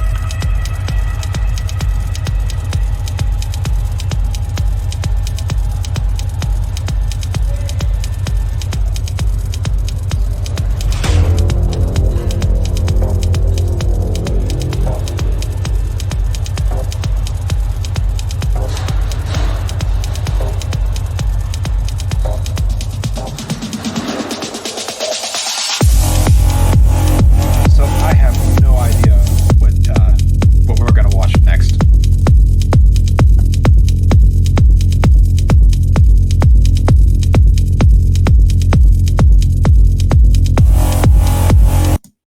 Sec, you have any videos you want to take a look at?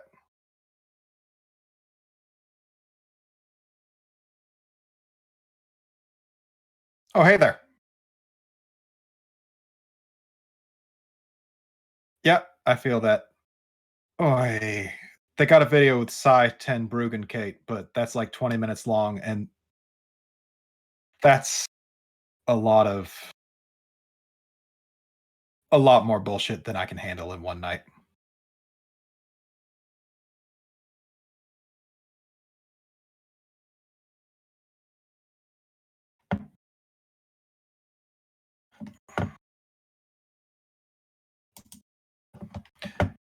Well, I believe they have a playlist on atheists, so maybe we can take a look at that one.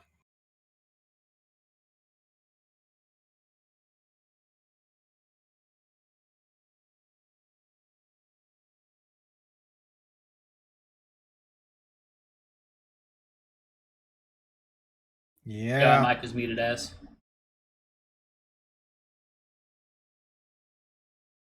there we go. Does atheistic morality make sense? Oh shit, he's about to tell us that we can't have morality, a standard for morality, because we don't consider it objective and there's no supreme being telling us where to put our PPs. But how will I know how to force my wife to have an abortion? And before I just deconstructed the entire video You know, without watching it.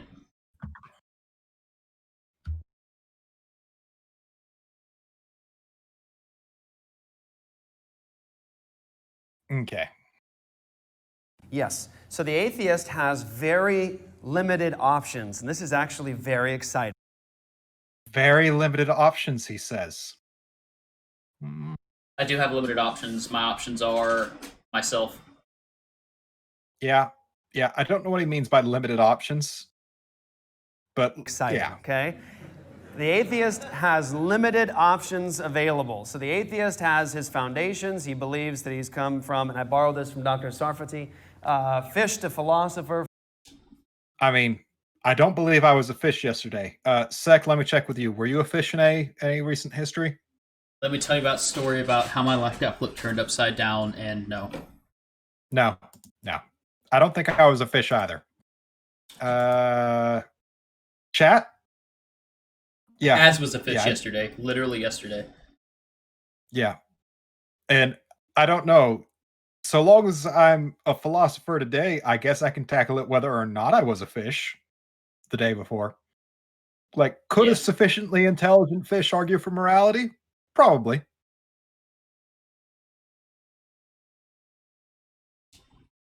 See, as was a fish yesterday. He said it in chat. I was correct. Okay. Therefore, I am God. Prove me wrong.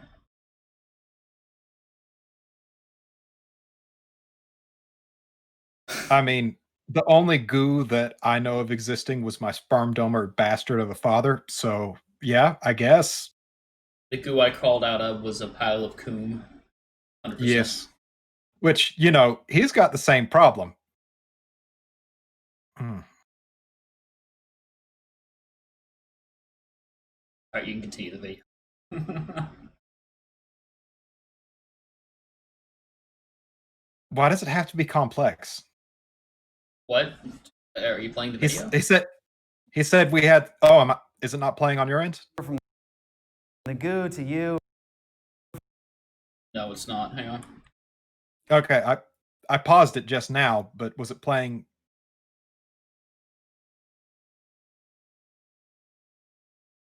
Let me know if it starts playing, okay? Okay, it should be good now. So why does he think we need a complex moral system? Like, I don't know. I have a fairly simple basis for my moral system. People matter. I mean, That's honestly, completely arbitrary on my part. Christianity's moral system isn't that complex to begin with. Does God want No. you to do it? Yes or no? Yeah. And there's nothing about that I would call moral. But I don't know why we would need a complex moral system when a simple moral system based off well-being suits my purposes just fine. Is it playing again? Yeah. From the goo to It's not. to you. Oh wait, no. Right. I'm an idiot. What? I had the YouTube page open up at the same time I had the Watch Together page open up, and I was pressing play on the YouTube page. Oh, that makes sense. Yeah. From the goo to you, right? I absolutely love that he says that. So I took that from him. You're welcome. That's his view of origins. And so now they have to create a complex ethical system. And again, really. I don't know, I just commented on this. It doesn't have to be complex. Yeah. It's fairly simple. As a bag of biological stuff. And so they have very limited options. So what they're limited to is they can ultimately say, well, I feel like that's wrong. And so here's their ethical system. Well, that's all it's that preference. Christians are doing. So you're Yeah. That's all. Well, not Christians. This guy. That's all that this guy is doing is going. Since he can't actually demonstrate to me that anything he says, as far as It's God true. existing and everything, is true. He's just saying, I feel this way because this is my belief system. Yes. No, literally he feels no this one. way, and he's just adding an extra step to it that's unnecessary. Yeah, literally no your one. preference. You feel like you shouldn't murder another human being or you shouldn't steal from this person. So your preference is, I don't like to do that. But here's the thing. You're not in charge of the guy who does like to kill people.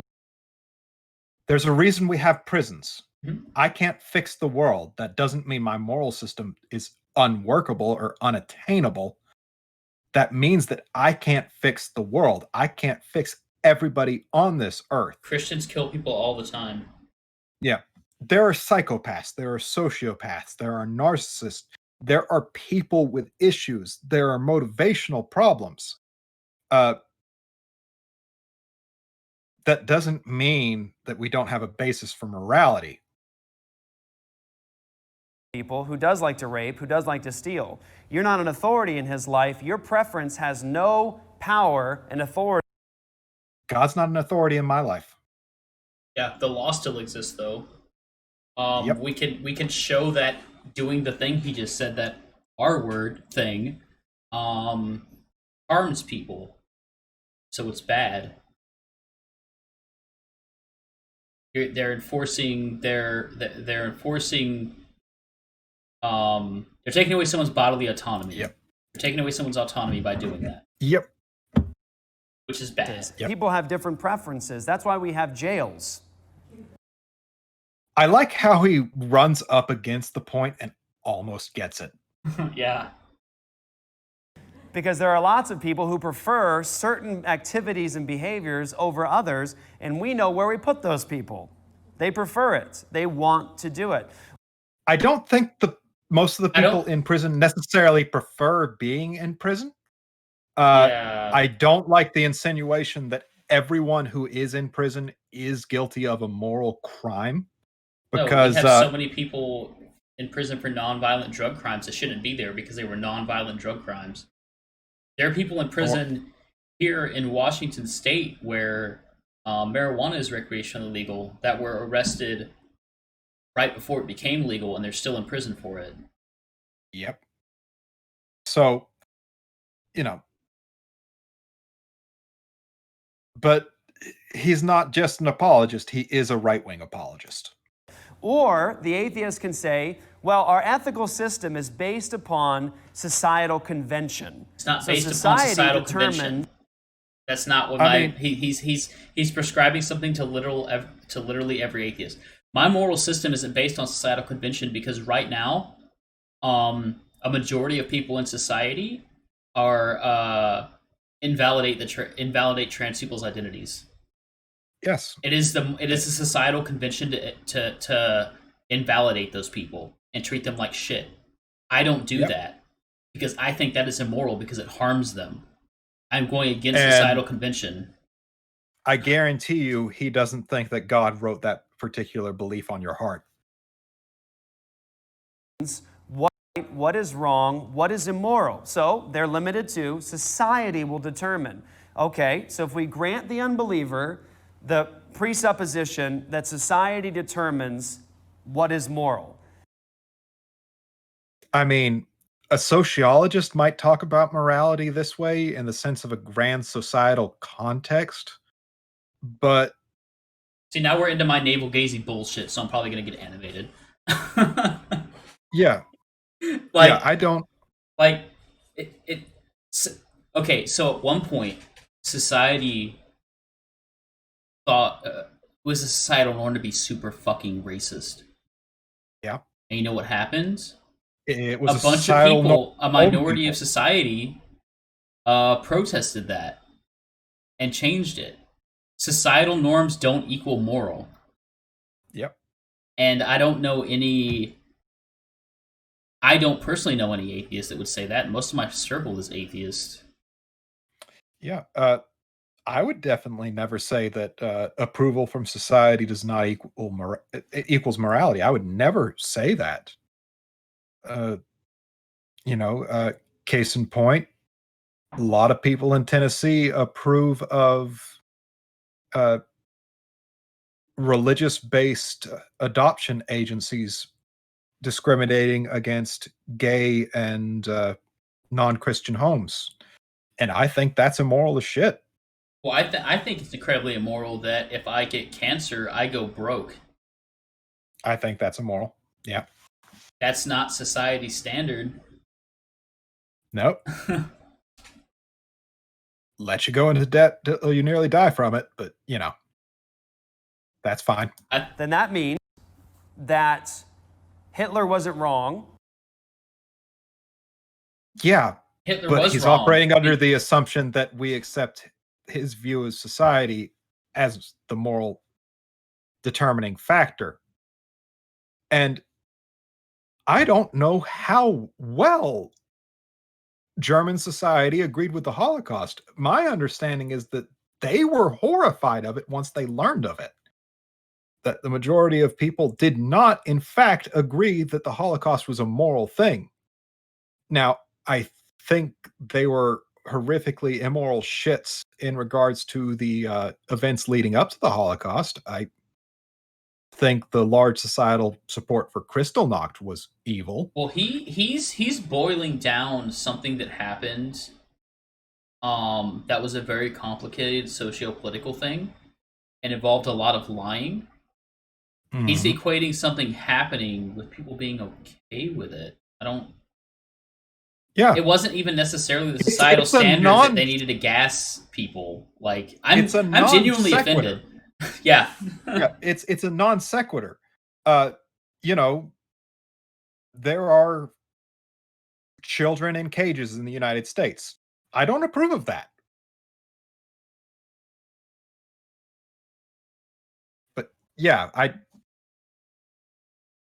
this argument seems to be based around if it happens in your society, you approved of it. Yeah, that's absolutely Isn't wrong because wrong. their society had determined by democratic vote that Hitler was in charge and that that's not a person. I know it looks like a person. It's not a person. It's a Jew.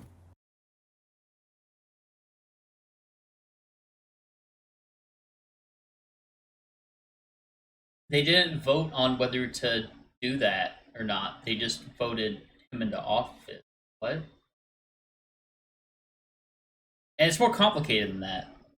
It's significantly more complicated than that. And in that case, if you say society determines what is right, what is wrong, and that's the basis for ethics, then that means anybody who fought against slavery in the United States of America was immoral.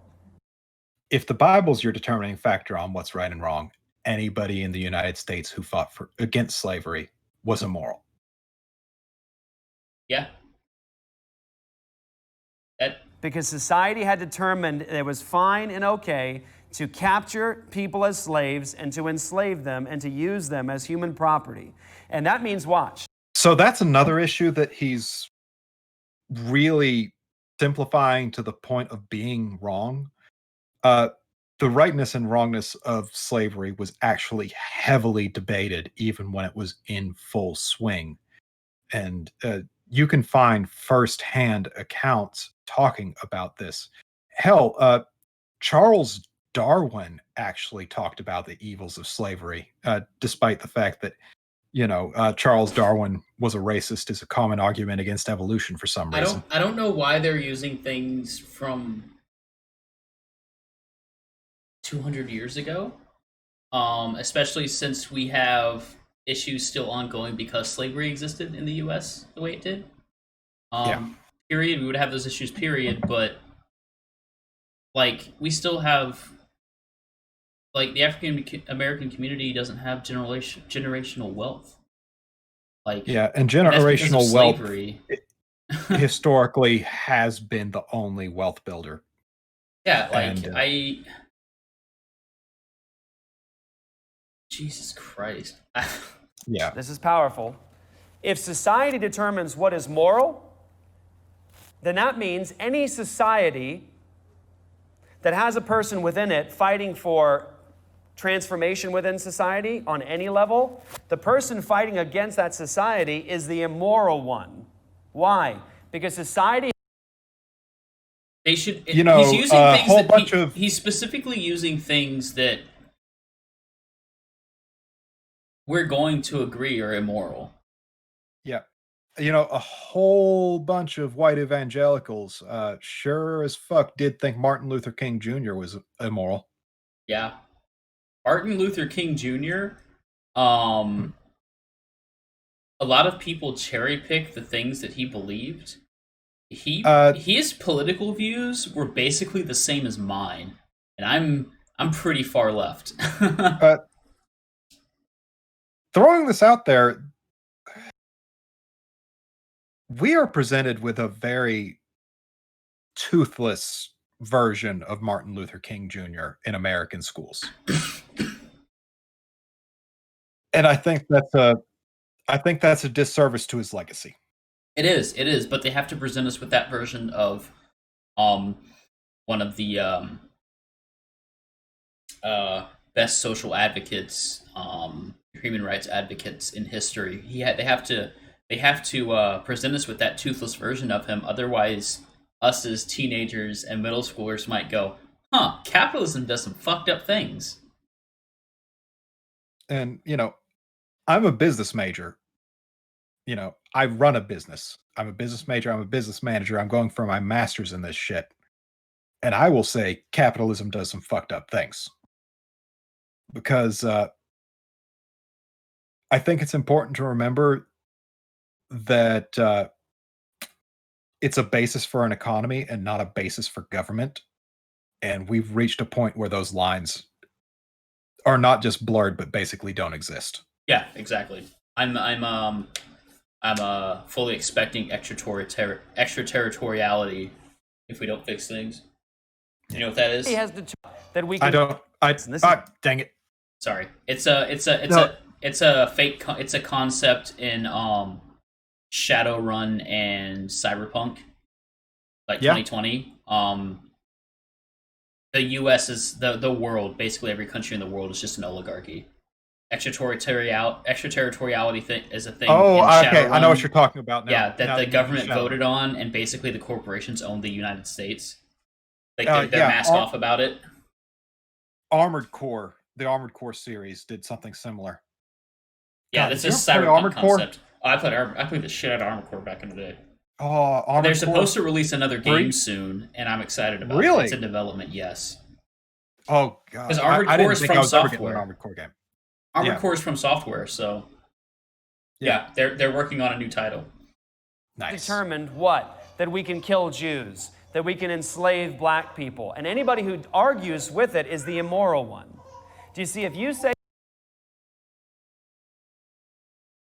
He's bringing up things that Christians have done, historically speaking, He and I is- don't think the irony hits him. The irony has escaped him because he's a fucking chud. Sorry, I'm getting into my society lefty political what is fucking moral, speech. then you are stuck Yeah. with society changing morality over time. Which Yeah. is what's been happening anyway. Morality has changed over time because morality is a social construct, and societies change over time, and society has gotten better over time. We have some things we need to work on. It's not perfect, and it probably never will be perfect. In 50 years, me and Ape here will probably be considered bigots. To be I honest, hope I'm considered a bigot in 50 years. I genuinely hope that I am considered, somebody who needs to work a little harder on my beliefs in 50 years. yeah, I do. in 50 years from now, because Gen Z right now apparently they don't give according to statistics and research polls, they don't give a fuck about gender. Gender is a societal construct. I personally think gender is fucking useless. And all we need to care about is biology for medical treatment, and that's literally it. Yeah, I've talked about this a few times when V has brought this up on their what are those things they do on Thursdays? C'est la vie. C'est la vie. Their things before their little get ready with me sort of thing for sexuality. But I identify as male because it's convenient for me. Yeah, male is the Like- closest thing that describes me, but It's more a case of I genuinely don't give a fuck. And it's just easier for my life if I just use the pronouns that people want to ascribe to me upon seeing me. Back in the day, 4 or 5 years ago, I weighed 140 pounds and I still had long hair, and I got mistaken for a woman from behind constantly. Still there? And yeah. You hear me? You cut out for a minute there. Oh, your internet freaked out. I was saying that 4 or 5 years ago, I weighed 140 pounds and got mistaken for someone who I'd identify as female from behind all the time, because I also had long hair. Yeah. It didn't really bother me. That's probably never going to happen to me. But also the thinning hair and the balding. Like, and I'm not invalidating anyone who that would bother, because your gender identity is, people should respect that. Yep. But yeah. I don't know where I was going. I was getting off on a tangent about social constructs, is all it was. If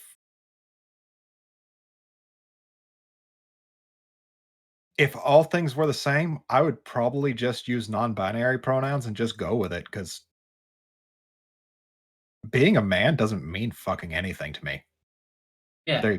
There's nothing about that concept that I look at that and I go, yeah, that's something I really identify with. It's People are people. In fact, there was somebody in chat earlier that hopped in and called me a cam girl, and then I guess realized that after I talked that I don't have titties or whatever, because they said something about titties.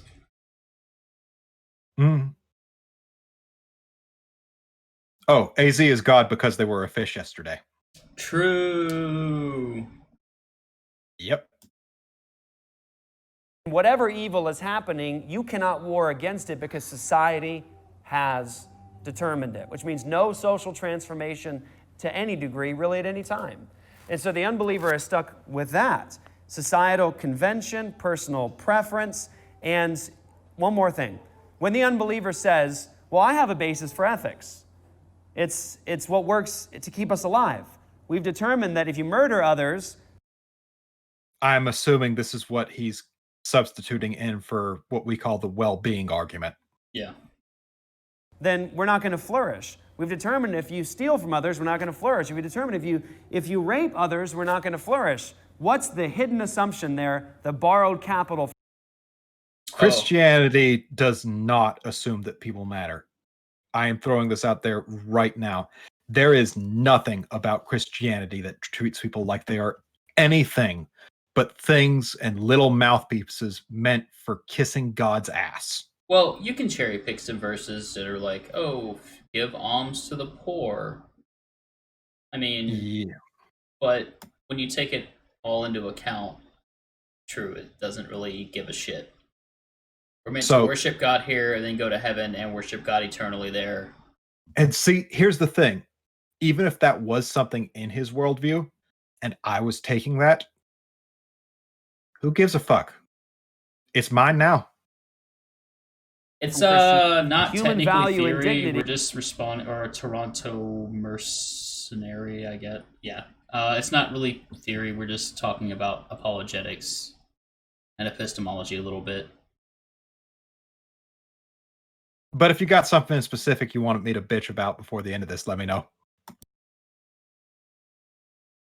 Oh no, you're fine. You're fine. I don't really mind if you do argue in chat, as long as you don't start throwing around slurs and No being proselytizing, though. dishonest. Yeah, please don't proselytize in my chat. Yep. And that's a should flourish. Because we must ask the unbeliever. We must ask them, are we stardust? It's the fallacy of composition again. This is a common theme with this guy. Yeah, it's They kind say, oh, yes, we're stardust. Like Carl Sagan said, we are stardust, right? Neil deGrasse Tyson, he says, we're stardust. Well, let me ask you a question. What makes you think stardust must flourish? It's like ignoring the internal bias and like your drive to just be alive that's programmed into you. Here's the thing. If you don't think that people matter, let us know so that we can get you some help. Yeah, exactly.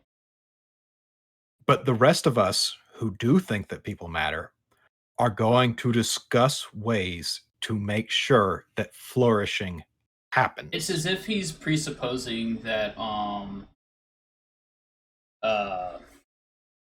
empathy doesn't exist unless you're religious somehow, which doesn't make any sense because, mirror neurons and societal programming not to, hurt each other. If I get stabbed, it hurts. Why would I want to hurt someone else by stabbing them? And if I go around stabbing people randomly and nothing gets done about it, other people will think it's okay to go stab people randomly. You can get to a sense of morality from completely selfish means. I don't think it's largely necessary, but you can. I mean, I'm selfish to an extent. There aren't many things I don't do that aren't selfish. Oh, no, I have outright said time and time again, I am a selfish bastard. I am the most goddamn important person on this whole fucking planet. And you know why? Because the only person whose life, if it ends, mine ends, is me. Well, so I'm selfish. This stream is partially selfish because even though you're starting a YouTube channel, and I'm doing this partially because I like you, I also enjoy talking to you. It makes me feel nice to talk to you because I like you. You're a cool dude. You as a person, so that's selfish. Yeah, but it's selfish in a way that's beneficial to both of us. I'm not a religious guy, but I've always taken issue with the Job chapter of the Bible. God killed his crops, his kids, his wife diseased Job, and he died. And all for a bet with the devil over the fact that Job would stay loyal. I agree. I've always been shut down about this. Here's what's fucked up to me. It on top of all that, at the end of the book, what does God do for him? He gives him a replacement family. Yeah. I know you loved your original family and everything, but here's a replacement. I hope you like it.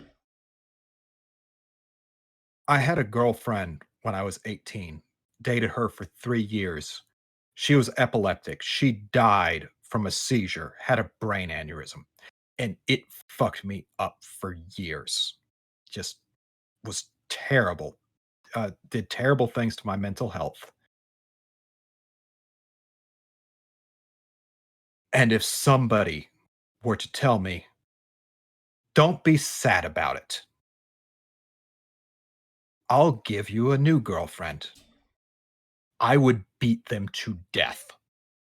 Oh no, I thought in the Bible he lived forever in paradise. When he died and went to Uh, heaven, but uh, on the Earth thing he is, just got the a new Old family. Testament actually has no tradition of heaven. Oh yeah, you're right. Actually, yeah, it doesn't actually. Oh, heaven. Well, no, Yeah. he cast Satan out of heaven in the old. No, that's the New Testament, isn't it? No. There is a concept of heaven, but not a concept of people going to heaven. AZ, thank you. There's not a concept of people going to heaven in the Old Testament. There were two concepts mentioned repeatedly in the Old Testament: Abaddon and Sheol, Oh yeah, which Sheol. was Yeah. death and the grave. Well, Sheol And is just you just toil for until the end of days. depends on who you're talking to, but most people seem to have just believed that you went to the ground and you got ate by worms. Yeah, Sheol isn't hell either. It's just you work. I've just never had a decent conversation about this. I always get shut down. That's really common. It's incredibly common because there's this thing, I don't know if you're familiar with it or not because I don't know your background, but there's this thing called cognitive dissonance, essentially where your brain is holding competing thoughts that contradict each other, and you firmly believe both, or you have evidence for one that contradicts something that's held very strongly by you. And it's incredibly uncomfortable feeling. And when you're going through that feeling, you will typically attack the source of those feelings, which is most often the person who is presenting something that is hurtful to your worldview. And having a decent conversation about this sort of thing with somebody who holds it as an intrinsic and deeply rooted part of themselves is almost impossible. Uh, I don't know if you were here at the beginning of the chat, but I did say that I don't think there is an honest apologist in existence. Mhm. That I think people who would be apologists and are honest, when they learn enough to become an apologist, learn too much to be an apologist. Yeah, and I think this bears this needs bearing or needs explanation. Toronto, we're both atheists. We're just looking at apologist videos and kind of talking about them. So, no, don't worry about it. It's cool that you just turned in. Yeah, please don't apologize. If we didn't enjoy talking about this sort of thing, we wouldn't have done this tonight. Oh no, we're basement dwelling Neanderthals that do nothing but cry about Christians. Honestly, that was a joke. I live in Sand Mountain on Alabama. We can't do basements because they flood. So there. Oh yeah, I'm from Florida. There was one house in Pensacola with a basement, and it's not even a real basement. It's on a hill, so it has like a basement that is just like another story that's lower. A hobbit hole. But it's technically a basement, yeah. Where'd they find a hill in Florida? It's in like almost the middle of Pensacola. It's real weird. Did they like bring in the dirt to make the hill? I'm not sure. Oh, I'm used to seeing plateaus on the horizon, and I feel so exposed if I don't see them.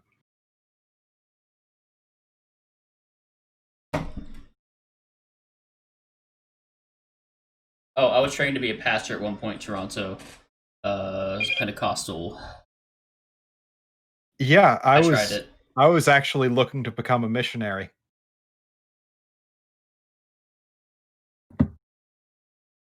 Oh. Yeah, we're in the US, so like We do a little bit different stuff. Yeah. And I'm actually in the Bible Belt. So I used to be in the Bible Belt. Got lots of Catholic people here. They're real passive aggressive. Yeah, they definitely can be. Um, I'm sorry, AZ, what's a good question?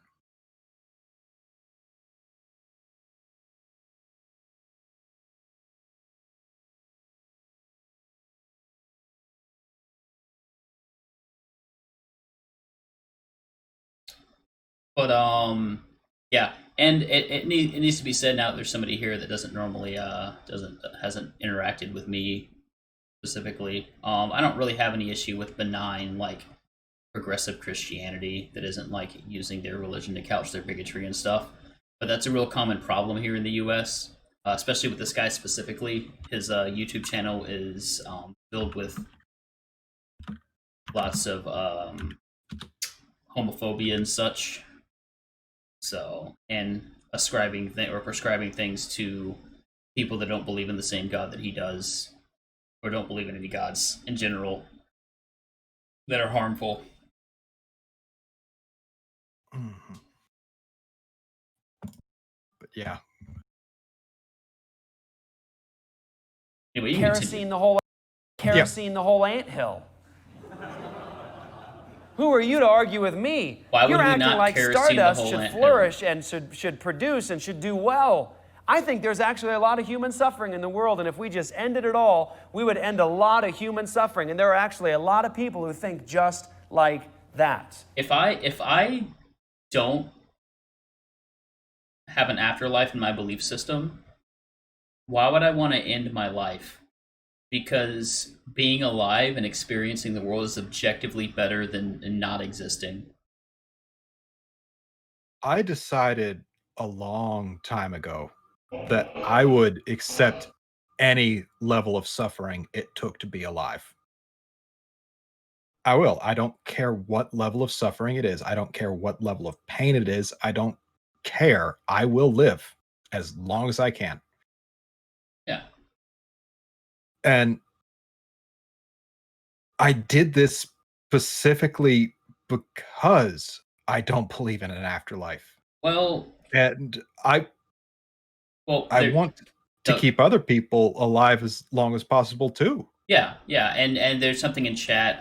Toronto Mercenary says, with all religions, they're extremists, but the few bad apples shouldn't hurt them any. Sets a bad precedent. True.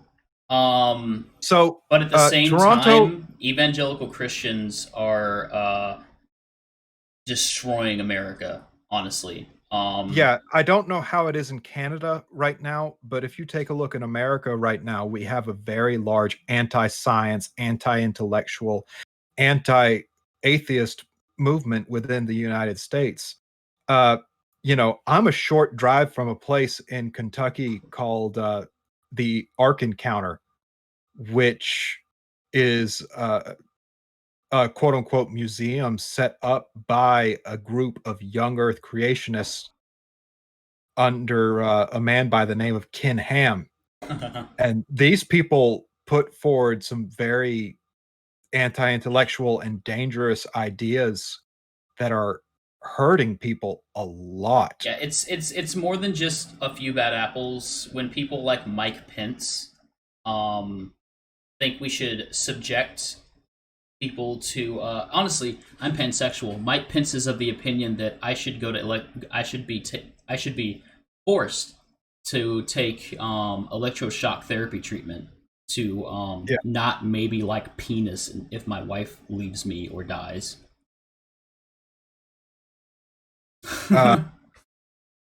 And it's funny you should mention the bad apples thing, because there's actually a phrase that goes with that, and it's called or even not even like a penis, few try bad penis. apples spoils the whole barrel. Yeah.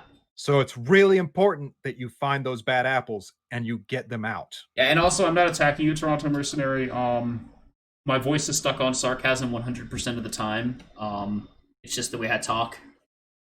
Mhm. I'm sorry. Yeah, but specifically, we're both atheists. In addition to being an atheist, I'm a secular humanist, and I also consider myself an apostate, which means that in a lot of regards, I do stand against churches. I And stand against that doesn't mean harm. I stand against their right to believe what they believe, but I stand against them attempting to infiltrate schools. I stand against them trying to control the government based on their own special interest. I I have to stand against these things. Well, because my morality demands it. Funny enough. Yeah, and yeah, George Carlin, he had some gems. But yeah, and even the Bible says to keep your religion to yourself and not proselytize. It also says the Mhm. opposite, but that's how it is. Yeah. Yeah, and I don't even necessarily have an issue with people like street preachers and stuff. It's just you shouldn't.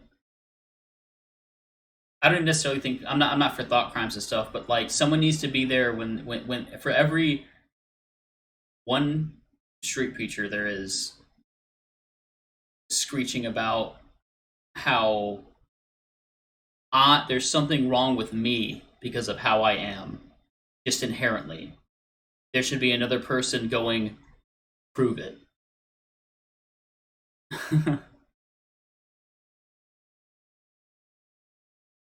I don't know about phenomenal, but thank you, I'll take a Toronto, and compliment. thank you. But You it's seem pretty definitely a cool. lot more than tolerating. Asking questions in an honest manner is not something that is going to. Well, there are some questions that even if asked in an honest manner will piss me off, but Well, there's a specific group of people. There are people that are like, I'm just asking questions, and it's not really honest.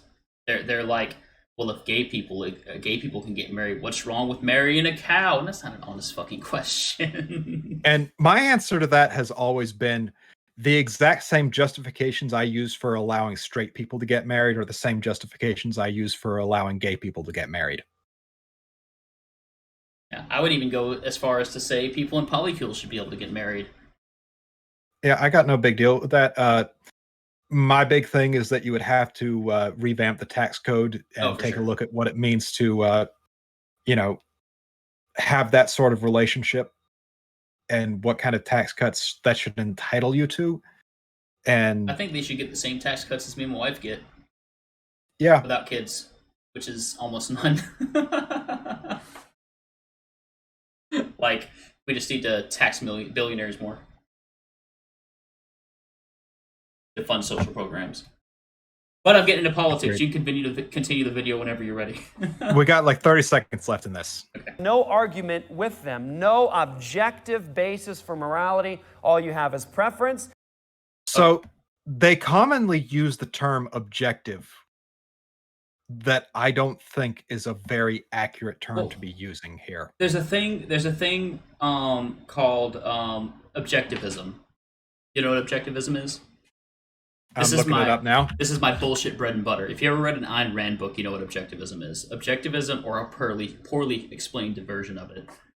External to or independent of the mind? Yeah, there's a system. There is an objective morality, external and independent of human consciousness, and Yeah, that I reject is same. But he's saying that God is the source of their objective morality, but even within if God existed within God's framework, God's morality would just be God's subjective opinion of what morality should be. Clearly, since he supposedly wrote it on all our hearts, I don't feel bad for like thinking dudes are hot sometimes. So like, I don't feel bad tipping a sex worker on Just for Fans. Exactly. I pay them their going rate and then I tip them, and I think that is a moral and good thing to do. I got a Jim in chat. A man who lays with another man should be stoned. We all didn't realize that means smoking pot. Modern problems require modern solutions. Hell yeah, Toronto mercenary. You're funny. I have gotten high like 3 times in my life, and honestly, I could use it in my life more often. I did That'd be that nice. earlier today. That's probably why I was a little slow on stream to begin with. Nah, you're But my fine. legs hurt, and I was like, oh. But you know, I make my own pizza, make my own dough and everything, and like getting high and then using that to really amplify the experience of a good pizza. Oh yeah, if I have high blood sugars over the course of the night, sometimes I don't have an appetite during the day. That too. Mm-hmm. But yeah, okay, continuing. That's all you have. And when the unbeliever says, I think society should flourish, you should say, why should Stardust flourish? And why are you picking this? Why can't he just agree that humans are important?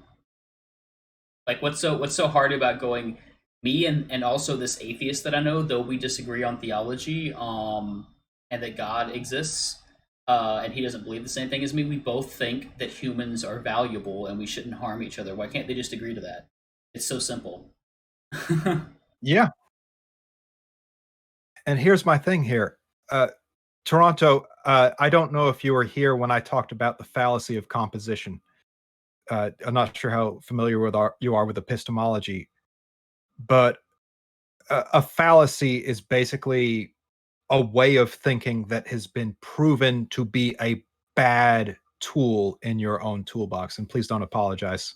I know you're Canadian, but you know. Yeah, we're here for discussion. I have the Ask Me Anything tag on the stream, so it's totally cool to ask questions in chat and stuff. Yeah, but there's a fallacy called the fallacy of composition. And essentially what this states is that you can't I'm having trouble wording this right now when I worded it so well earlier, but I think confusing the map for the place. Confusing the map for the place is one thing, but specifically with the fallacy of composition, it's arguing that something can't be something because its component parts can't do that thing or can't be that thing. And the example I used earlier was it's like arguing that water can't be wet because hydrogen isn't wet. If I find a way to fillet all of the muscle out of your arm, it's still an arm. You just can't move your arm anymore.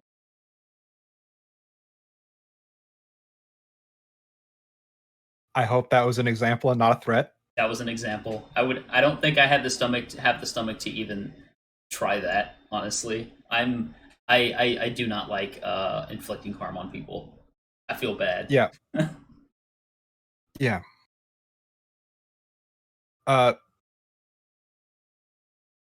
But essentially what he's doing is arguing that because the parts that make you up can't do this thing,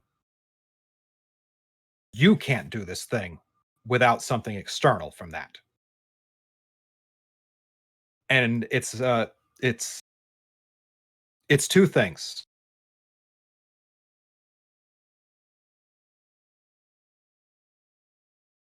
Anyone smart enough should always be open to suggestion. To a certain extent, certainly. I mean, I'm open to lots of suggestions. It depends on whether or not I'll do it or do it. Okay, I know I'm staring at the thing there, but that's because of butt spot. Butt spot? Oh, butt spot. Oh, did butt spot? Anyone smart enough should butt spot. Open to. Butt spot did a bad job with that one. Shame butt spot. Butt spot did do a bad job with that one. We'll finish this out. Why are you picking this Stardust over this Stardust? Why are you saying that human beings should be the ones that flourish, who are the random results of evolutionary processes, and not dogs and snails and horses? Why aren't you fighting for them? Why are you fighting for humans? You're acting like humans are in the image of God. No, we're acting like humans have the ability to We're acting like humans matter. Yeah. And his thing is, apparently, that he can't imagine a way for humans to matter that doesn't involve God. If you show me that dogs are capable of the equivalent, like conscious states and everything that humans are, I will fight tooth and nail for every dog to be released into the wild and allowed to flourish. For them to have the same rights as every human being on the planet. But they don't, and they can't. Yeah, I've considered not eating octopus because, you know, their level of intelligence makes me question it. Yeah. Like I don't understand that. It's strange to me. Yeah. It's and no one's saying, and we already have laws like you can't just like get a dog and abuse it. Mm-hmm. Like we have animal cruelty laws and stuff. I mean, we do recognize them to an extent to have some sort of form of rights. Yeah.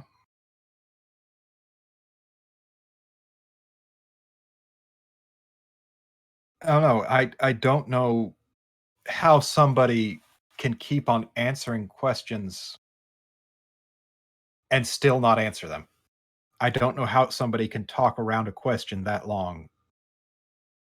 Yeah, he didn't give us anything concrete. He just said vague platitudes. Yeah. Like, why not? No, you, tu kokwe. What about?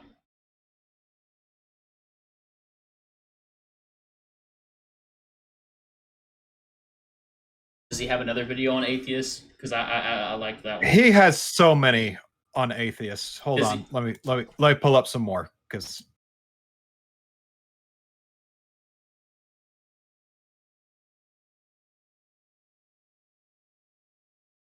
How much time do you have, by the way? Do you have a minute afterwards to discuss? I got some options to pick from. I'm not really doing anything else tonight. Like this was my big thing. Okay.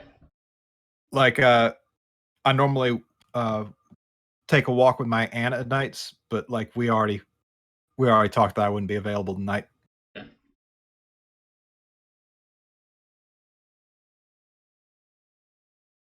Oh.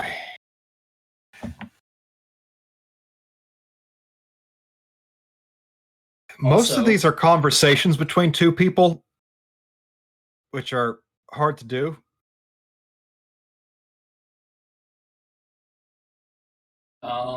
Also, there's like an inner cringe me looking at this because he added a cover of Linkin Park's "In the End" to atheism as Oh. part of the playlist. Okay, I was gonna say if that's over a song and they have copyrighted music over, or it's over a video, that copyrighted music over a video, I can't. We shouldn't play that. I don't know what the deal is with that, but I might watch that on my own here later because that seems just a little ridiculous. Yeah, It seems petty. it does. That's Okay. Jeff Durbin answering the problem of evil. oh no. What you want to bet he doesn't answer it? I don't want to take you up on that bet because you're probably right. Yeah. I mean, I know I am, but Refresh me on what the problem of evil is. basically it's the question of, well, God is all powerful and all knowing and all good. Mhm. But if those things are true, how can there be evil in the world and God either not care enough to do anything about it or not be powerful enough to do anything about it? What is God's problem that he doesn't do anything about evil in the world? Therefore, we must conclude that God does not exist with a tri-omni state. Mhm. There cannot be a tri-omni God because of the problem of evil.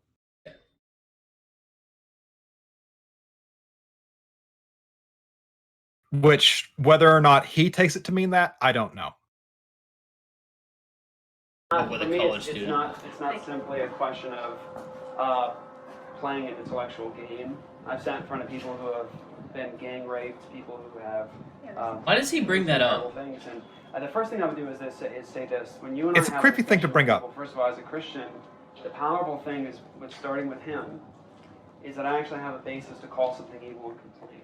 He keeps on coming back to this like it means anything. If we don't start with him, if we say that he must not be there, because look at this evil. What we're assuming there when we call something evil is that there's an absolute standard by which to measure this is evil. Because if we take him out of the picture, I'm not assuming there's an absolute standard. Or he's absent or whatever, he must not be there. We can't call any action evil. What happens? Yeah, we can. Happens. It's just what is. And philosophers will say oftentimes, and they'll say, look, you can't get an ought from an is. And that's true. You can't get an ought from That it is. woman is a thinking, feeling human being, and no one ought to rape her. Yeah. Careful with that R word. I don't know if it's against TOS or not. Okay. Yeah. I'm sorry. You're fine. It's If all there's no good. God, it's there's nothing we ought to do. If we just are, if we're just I'm sorry. He said that earlier, and it made my mind go there. we're just Yeah. stuff No, you're good. in the universe that doesn't care, without God, no ultimate standard of good, then I don't really have a basis to be morally indignant at all. But if I start with him, I have a reason to cry with the girl who was gang raped. I have a reason to cry over the person that was molested. I have a reason to cry over the person that was abandoned. As a matter of fact, as a Christian, He's not answering the question. He's not. He's just saying, because God, I can. Like, it's my moral framework comes from a place of harm reduction. Yep. Okay. Yeah. We ought not to do the things he mentioned because it harms other people. That's it. That's just it. And if enough people went around harming other people, it would cause that to exponentially explode and we'd have more harm in the world. So we ought not do the things that harm people, so less people do the things that harm people, so we reduce harm in the world. I don't understand. What's so hard to understand about that? If he needs an authority in his life for him to think that anything matters, I'll be it for him if he needs me to. Like, just until he figures it out for himself. Yeah, I'll be his God. He might have to suck a dick, but he'll do it for me, right? Is that your first commandment as God? Thou shalt suck Captain Sex dick. The first commandment is thou shalt. Thou shalt suck a dick. Thou shalt at least try at least one penis. Does it have to be a real penis or? I can totally be a fake one. Okay. I have a basis to do these sorts of things, and then I do. Now, the question then comes, okay, got it. If I reject him, I can't call anything evil. Okay, so now I got it. But that's an assertion he has yet to demonstrate. Evil is a social construct. There are people who are part of the same religion as him, be it now or in the past, that that probably think things he thinks are evil aren't evil. Yeah. So here's the thing. I reject his God, and I can still call things evil. Amazing how that works. Yeah. I don't... What's stopping me from doing it? I just did it. I mean, Nestle is evil.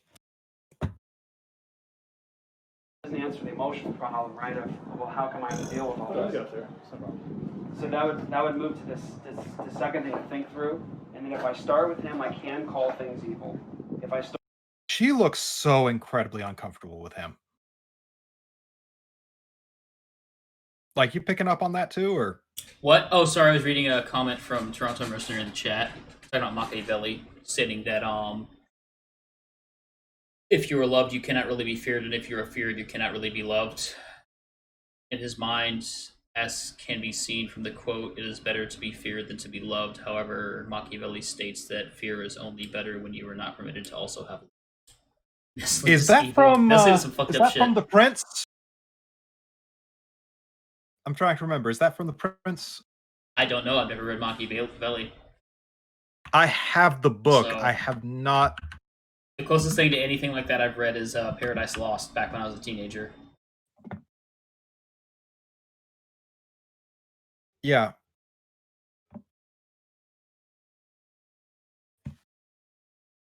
But like, Yeah, it's from the Prince, which I don't. was actually written as advice for a prince who was going to be a ruler, is my understanding. Yeah, And I would disagree there. I wouldn't want to And- be feared. Fear harms people, and I'm all about harm reduction. don't quote me on this because it may just be some bullshit thing that I just heard online somewhere. But apparently in Machiavelli's other works, he was actually incredibly anti-monarch, very, very anti-prince, and pretty much the opposite of every recommendation that he made in that book. I think it's And better to be. there's a belief that Machiavelli may have been trying to get the monarchy killed when he wrote that book. That's pretty diabolical in mad respect. And again, don't quote me on that because that may have just been something I got off a Tumblr post like 10 years ago or some shit. Is it better to be feared or loved? Is the question. Yeah. I personally think it's better to be loved because normally if you're actually loved, you've done good things because we don't love people doing bad things. It's complicated because like there are people in the United States right now that are stopping people in Oregon that are fleeing from the fires, and they're militia groups, far right-wing militia groups, and they're stopping people to make sure they're not members of Antifa, even though Antifa isn't a group. It just literally means that you're anti-fascist.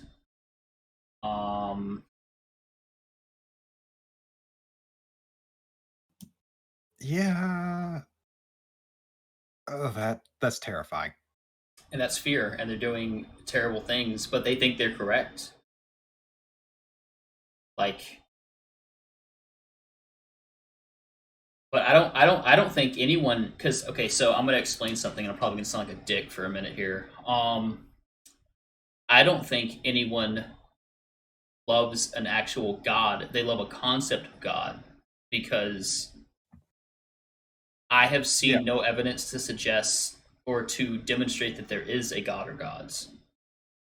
Yeah, and I'm willing to go a step further and say that the Christian God outright does not exist.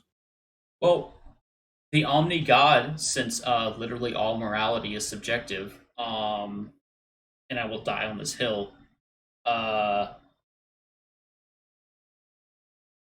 Technically, the omni God can be omnibenevolent if everything he does within his own worldview that is clearly subjective is benevolent in his opinion.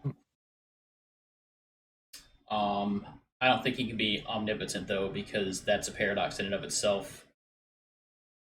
Yeah, and what a lot of apologists have done historically to get around that is to refer to him as maximally great. Strong, maximally great, maximally potent. Which again, a maximally great being, in my opinion, would not be the same as a maximally great being in their opinion, I'm sure. Yeah, it's not the same thing you'd imagine, I'm sure. But as far as that goes, the second you have a single contradiction about the nature of God, that God becomes an impossibility. And there are many contradictory things presented in the Bible, and many contradictory things about the nature of God. Just one example, what happens to people who see his face? Well, don't they go blind? Is that a story? It's a couple of different things. Speaking of which, how fucking crazy are angels? Blind or die. Or nothing happens to you in some stories. Like nothing bad happens. How crazy are angels? Have you sat there and read the description of angels the few times they appeared in the Bible? burning wheels within wheels, faces of lions. Yeah, definitely not just little babies with feathery wings. If you read, or if you ever played I'm going to go off on a tangent here, the video game Persona, either Shin Megami Tensei, the Demon Summoner series, or the Persona games. I don't know why, but I assumed you were going to bring up Bayonetta. No. I haven't played Bayonetta, actually, surprisingly. I'm not a big fan of those style games. I'm not either, They kind of actually. wear on me a little bit after a couple hours. Yeah, But you like- essentially you're capturing demons, and they're your party member. Demons and mythological figures and stuff like Ilgamesh exists and things like that. Basically every religious figure from every religion that they can think of. Some of the angels look like humans, like Gabriel and Raphael. Other angels, not gonna lie, they tried probably shouldn't have thought of as many Teenage Mutant Ninja Turtles as I just did. Yeah. But, some of the angels, they use the do you think I descriptions could from the commission Bible. some repaintings of some classical artwork with Raphael in them? Probably. Uh, But yeah, they used they took the descriptions from the Bible and translated it into a physical medium in the game. Hmm. And it's pretty cool. They have the flaming lion head with that's a chariot wheel and shit like that. nice. All right, ready? Yeah. If I start with him, I can indict somebody for what they've done to me, and I can actually say, no, it was wrong, and I can't actually complain. But then you have to ask the question, well, why is there evil in the world if he's so good? I think it's important to remind people that there are some incredibly immoral laws in the Bible, just outright awful. Oh yeah. Like, what should you as a community do if a woman is raped? It makes In her the worth inner 50 city, shekels. and she doesn't cry out. Well, according to the Bible, you should put her to death as punishment for not crying out. Yeah, that's not good. Yeah. What should you do if your wife is cheating on you? Clearly, You you should take her to the priest and force her to have an abortion. Yeah, exactly. But if she doesn't have the Uh, abortion, if then she's not cheating on you. Yeah. What should you do to a man who beats his slave to near death, but he gets up after a day or two? Absolutely nothing. Absolutely nothing. And this book is not an authority on morality. Annual learning life after life. I mean, different ones are different. Reincarnation honestly seems pretty bad to me. I do not want to be a roach because that's what I would be if I was reincarnated, probably.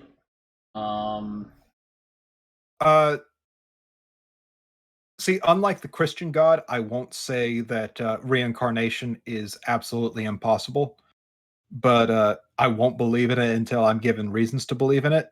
Yeah, I mean, you won't know until you experience it, and according to reincarnation, you don't remember your past lives anyway. You have to, like, reach nirvana, I think, to remember all your past lives. It's Yeah. not like the Avatar where I can go... so you never seen Avatar, right? I have seen bits and pieces of it, Okay, and so I've the way- seen like most of book one. Okay, so the way the way Avatar works is the Avatar is reincarnated. Every time the Avatar dies, Yeah. a new one comes into existence, and they can access all their past lives through meditation. Yeah, the Avatar state.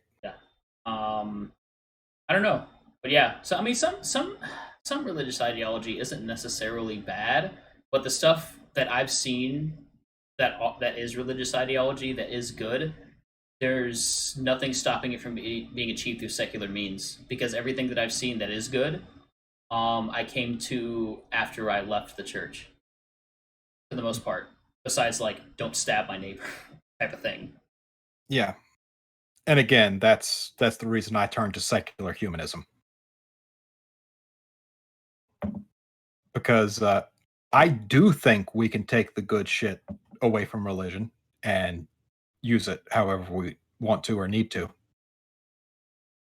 You know, things like community. Community being the big one, honestly. we definitely need that here on the mountain. I mean,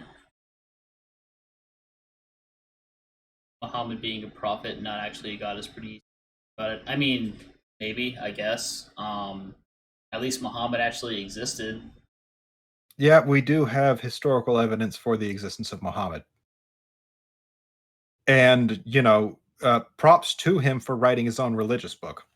Yeah, so we'd have some sort of demonstrable proof that he was a real person. Now, just because he's a real person doesn't mean he was actually a prophet of God.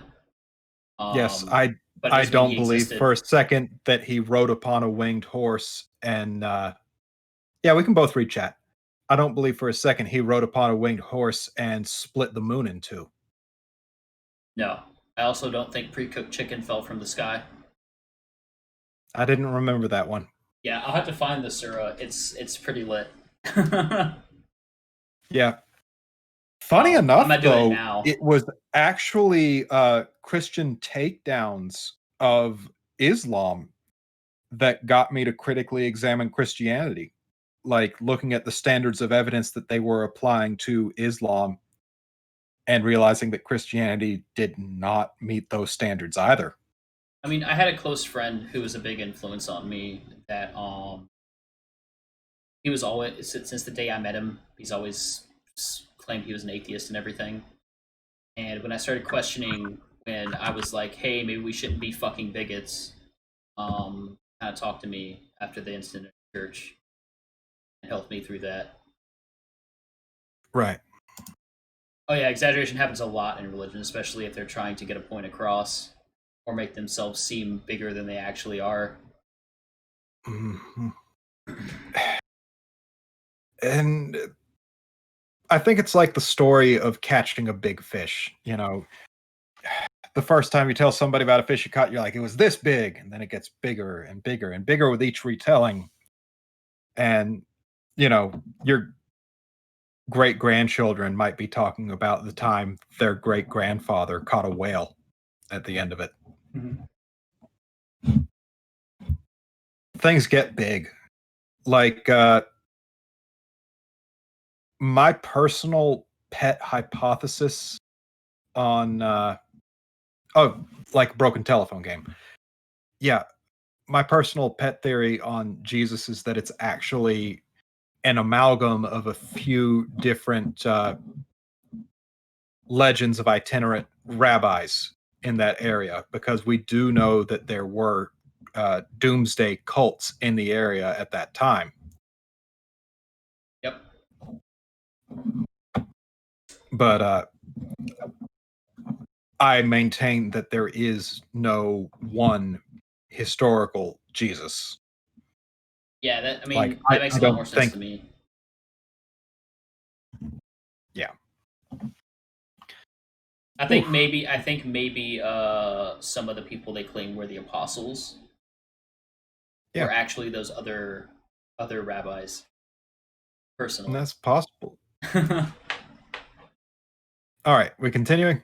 Yeah, we can finish this one off. Yeah. And I would answer first, only because I want to give you a tough answer, okay? And this solves the problem, is that God has a morally sufficient reason for the evil that he plans or allows, okay? God has a morally sufficient reason for allowing genocide, apparently. What does morally sufficient mean? It means God's answer is good enough, damn it, to quit asking questions, apparently. That's a kind of That's not a sufficient answer. Yeah, it's kind of a hazy phrasing for me. Apologists like to try to define things into existence. Yeah. The Kalam cosmological That's the argument, first thing bro. from a philosophical standpoint. So But that doesn't even begin. With that in mind, do you believe that he does have divine foreknowledge, that everything that we do? So, I mean, people that do the terrible things, they didn't really have a choice. Oh, that's a good question. No. There's differing views on foreknowledge, what that means. I would say the biblical view about foreknowledge is really important to get right. The God of the Bible does not take knowledge in. In other words, sometimes people will So say he's something like this, like not God omniscient? looked through time and he saw this person would do this. Apparently. Yeah, he's eternal. And so when we talk about God's foreknowledge as a Christian, a couple things. God says he declares the end from the beginning, that he does according to his will in the host of heaven and among the inhabitants of the earth, and that he works all things after the counsel of his will. So when we talk about the foreknowledge of God, we're saying that God's knowledge is wrapped up in his decree of what does and doesn't take place. But it doesn't But he doesn't negate... know all the little things. Well, he does. He actually decrees all things, that nothing happens in this universe apart from his will. But we asked the question about human responsibility. What about human responsibility? I Yeah, bet the he truth thinks he is, said the scriptures something really there. show something very important. Yeah, he But I'm basically not said sure he God knows actually everything. said something. God doesn't know evil everything, events but in actually he does. Let's go there. Let's go to the most I'm not sure evil event exactly recorded in what history. he could And that is that possibly when have God meant by became that. man, he was righteous and blameless and perfect, It and he was murdered on a tree. And so as a Christian, we would say that's the most evil event. It's that's happened definitely in not history. an The spirit answer. of the righteous But he doesn't negate... know all the little things. Well, he does. He actually decrees all things, that nothing... Oh, this lady's like, but you just said he doesn't know everything, and then said he knows everything. Yeah. So she just repeated what I said. No, I mean, you just look at this, and what he's saying is, well, God doesn't know everything, but he says what's going to happen, and it will happen because he said it. Yeah, And so he that knows means everything. that's what it means to know everything, apparently, in this definition of omniscience, which I don't even know how. Almost every conversation I've seen him have with a person on this YouTube channel, they edit out things where he is clearly about to slip up. Not only that, but almost every person they talk to catches him in like a logic loop. Yeah, though that being said, I would not mind talking to him about how he does the hair thing, because honestly, I'm looking at what he has going on, and I suspect his hair is about as bald as mine is. And he's just got it underneath several layers of tar or something going on there. Nothing happens in this universe apart from his will. But we asked the question about human responsibility. What about human responsibility? Yeah, and the truth is the scriptures really show something very important. If everything that happens And is that God's is that- will, humans don't have any responsibility. It's ultimately God's fault. Literally everything that happens because it's all His will. Yeah, checks out. I mean, I don't know where he could possibly go from there that would logically make sense, but I probably shouldn't expect him to make logical sense from there. That we talk about evil events in history. Let's go there. Let's go to the most evil event recorded in history. That's an incredibly subjective thing. Satan, hang on. Toronto mercenary just asked something So in the chat. are we? Okay, let's go to that because honestly, that's it's not interesting. gonna be It's interesting. Okay, have you guys looked into Satanism? Not that I'm alibying for the devil, but he was a fallen angel who was on the side of man, and I'm not going to lie, Satan was pretty relaxed religiously when it comes to free will, except for the stuff. There's a form of Satanism that's incredibly tongue-in-cheek called Levian Satanism that I would consider, but while I do think that the God presented in the Bible is absolutely an immoral thug, my chief concern is that I believe he does not exist. Now, I wouldn't worship him anyway, even if I did, but if we're being entirely honest here, if I had to choose between following an immoral thug who was guaranteed victory or following the one being on the planet that was willing to oppose him, I would choose to follow the thing that was opposing him, which is completely a hypothetical, of course, because neither one of those two exist. Biblically, Satan is the first human rights activist. But that being said, it's important to note that Satan is more of a Christian tradition rather than something that is actually in the text. Yeah, and also, like the Satanic Temple, they're all atheists. There are a few forms of Satanism that aren't. Yeah, there are. But like the big one, the Satanic Temple and the Church of Satan, they don't actually worship Satan. Yeah, they actually use the guise of religion to fight for separation of church and state. Yeah, because us as atheists, at least in America, we, even though it was ruled that freedom from religion also means freedom, or freedom of religion also means freedom for religion a little while back, or freedom from religion a little while back, a lot of, especially the conservative states, don't view atheists as people that need a voice when, like, they put up 10 Commandments monuments on state property, and when churches want to try to get state money and stuff. So, like, the Church of Satan, the Satanic Temple, a lot of the times, in rebellion to these people trying to force their, what is Christian supremacy on everyone in their state or their area, since they're they're considered an organized religion by law, they'll do things in protest so that these people will stop being assholes. Yeah, so basically think Pastafarianism minus the cringy 12-year-olds. Yeah. And I think they're pretty great. Now, they've done some things that I don't agree with, like the one guy from the Satanic Temple or whatever that, like, pissed all over some was it like David Phelps or whatever's grave, or his mom's grave or something. His mother's grave, I believe. I think that's pretty not cool. Not that I think dead people have a say in anything or have any thoughts or anything, but she's not her son. Like, that was kind of dumb in my opinion. It doesn't really help anyone. All it does is make people foam at the mouth.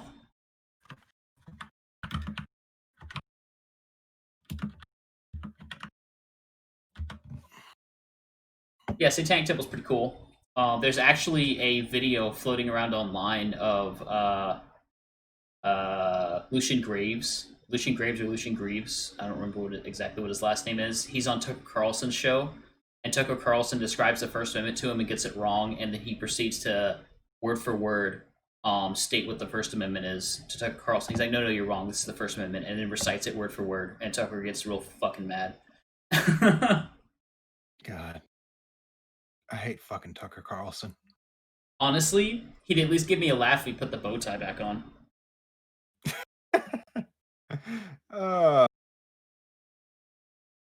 Yeah. I'd probably listen to him more, put clown this? makeup and a polka dot bow tie on. Yeah, go ahead. Continue.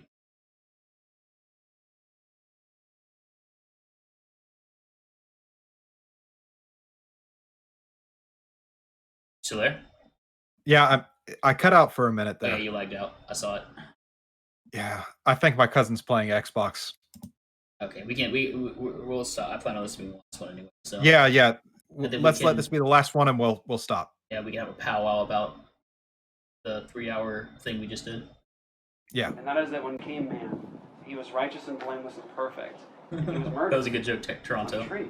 And so as a Christian, we would say that's the most evil event that happened in history, because here's the righteous now being murdered.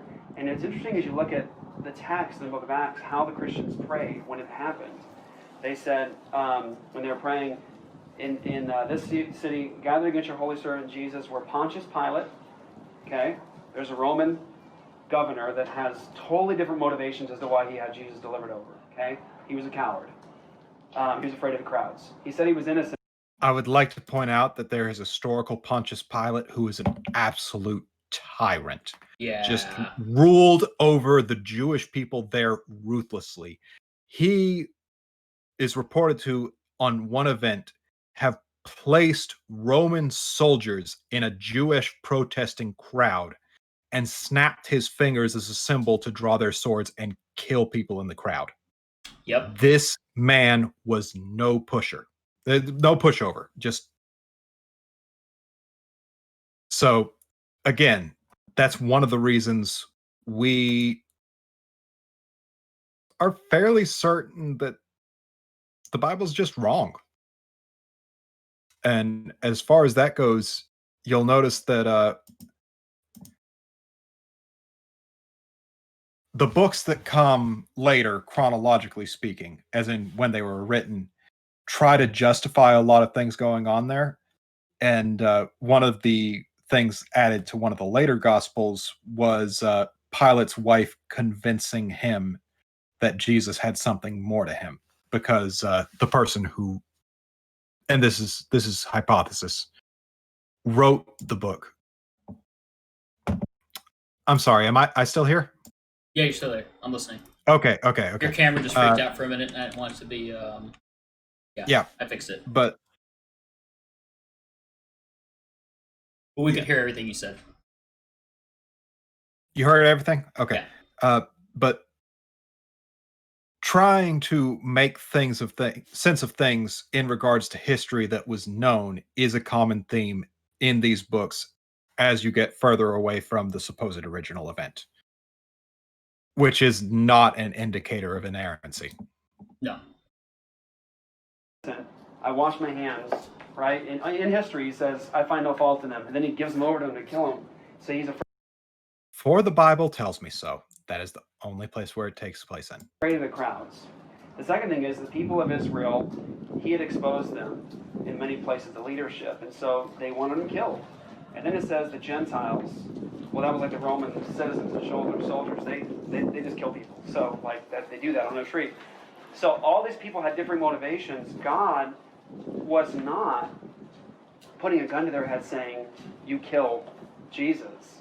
The truth of the matter is, though, it says this: they were gathered against Jesus to do whatever your hand had predestined to occur.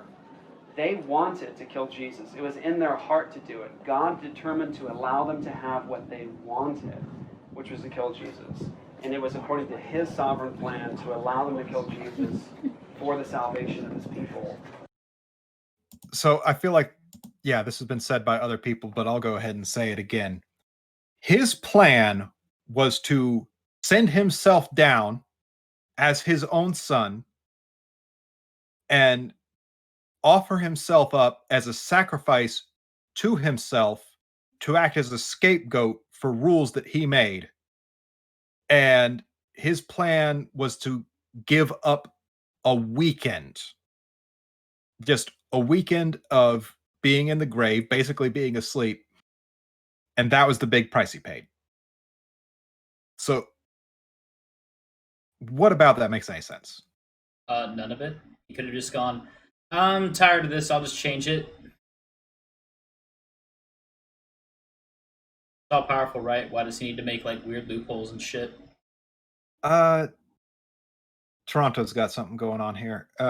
Did you guys hear that the Taliban and the Afghans called a permanent ceasefire that they are upgrading, for lack of a better word, women's rights? Been all over the news. After 20 years of death and destruction, things are finally changing. That's good. That's good. I'm definitely going to have to look that up. And, well, Jesus gave up his weekend. Yeah, Jesus gave up his weekend. God gave up his weekend. He made the ultimate fucking sacrifice. Dude, like, if I could give up a weekend and, like, have the world repaired, like, I would do it. Like, what am I doing all this hard-ass activism shit for when I could just, lie in a tomb for a weekend, apparently, and get stuff from God on account of it? Right? Like, who knows? Maybe, like, the owner of the Golden Corral buffet is the one who lied in a tomb for a weekend so that God would give us the ability to eat shellfish so that he could have an all-you-can-eat shrimp thing there. Oh my God. Like, maybe that's what happened. But like, maybe that's just a deal you can make with God. It's bad. That's against God's rules. You can't eat shellfish. But we eat shellfish. It can't be bad because the Christians do it. I like the fuck out of some shrimp. Oh, I love shrimp. Oh no, I had some shrimp and lobster ravioli and a garlic tomato sauce. Wonderful. Well, that sounds good. Wonderful. I normally just make gumbo. Oh, I love gumbo. Or linguine. Okay, I do a fettuccine Alfredo. Oh yeah. I think that's the end of this video because he's not going anywhere with this. He's not going anywhere with this, and he's gone off the rails of the original question, which seems to be what he does when asked a question, which is honestly not surprising. Gish Gallop. Yeah. So, think we're done here. Yeah. Let's end it here. hang on. Let's one last thing in chat. Christianity made the cross a sign of Christianity. What in the Bible makes people think Jesus likes a cross? True. Yeah. If we had a French Jesus, would the symbol have been the guillotine? Like, would Hell yeah. everybody be walking around with one of those around their I necks? mean, my symbol is the guillotine. Hell, I mean, if we had Wild West Jesus, would it have been a noose? Ugh. You know. Anyway, let everybody know where they can find you and all that good stuff again at the end. Okay, so I am Dishonest Ape. I'm Jonathan, the Dishonest Ape. You can find me on Twitter at Dishonest Ape, and my YouTube channel is also Dishonest Ape. And it currently has no videos, but hopefully a compilation of this will make its way on there soon. So, All right, and yeah. Ape is a good dude. Talk to him all the time. I try. Yeah, he's a pretty alright guy. Doesn't afraid of anything and has cool shoes. Dude, I do have cool shoes. You want to see my cool shoes? I'm Yeah, gonna see your cool shoes. Yeah.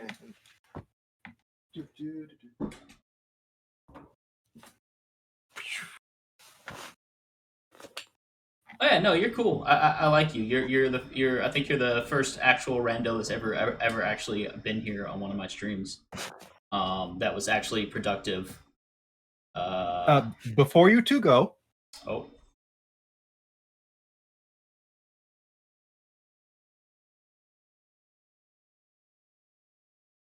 Oh, you follow me. Thank you very much, Toronto Mercenary, for following. Every video here isn't necessarily this. This may be a repeating thing. I don't know. That's something me and Ape will work out. And he also has his YouTube stuff to get done. Eric Murphy, a content creator who's been at this a lot longer than I have. I was on a stream with him, and he actually signed off by calling my ass out and telling me to shit or get off the pot. Yeah. So I also do gaming streams every Wednesday and Friday at 5 p.m. my time, which is Pacific time. I have my Discord there. In the there's not a whole lot of people in it right now, besides me and Ape and a few other mods. But I have my Discord channel on my main page. You can click my picture of my lion avatar, and it'll link you there. You can find me obviously at this Twitch channel. And YouTube, Captain Space Seculoid, and then if you want to follow me on Twitter, it's just at Seculoid. My name on there is Captain Dunning-Kruger, because I think it's funny. It's hilarious. Yeah, and that's about all I got. If anybody else is here besides the wonderful Toronto Mercenary, gently caress that follow button, follow me.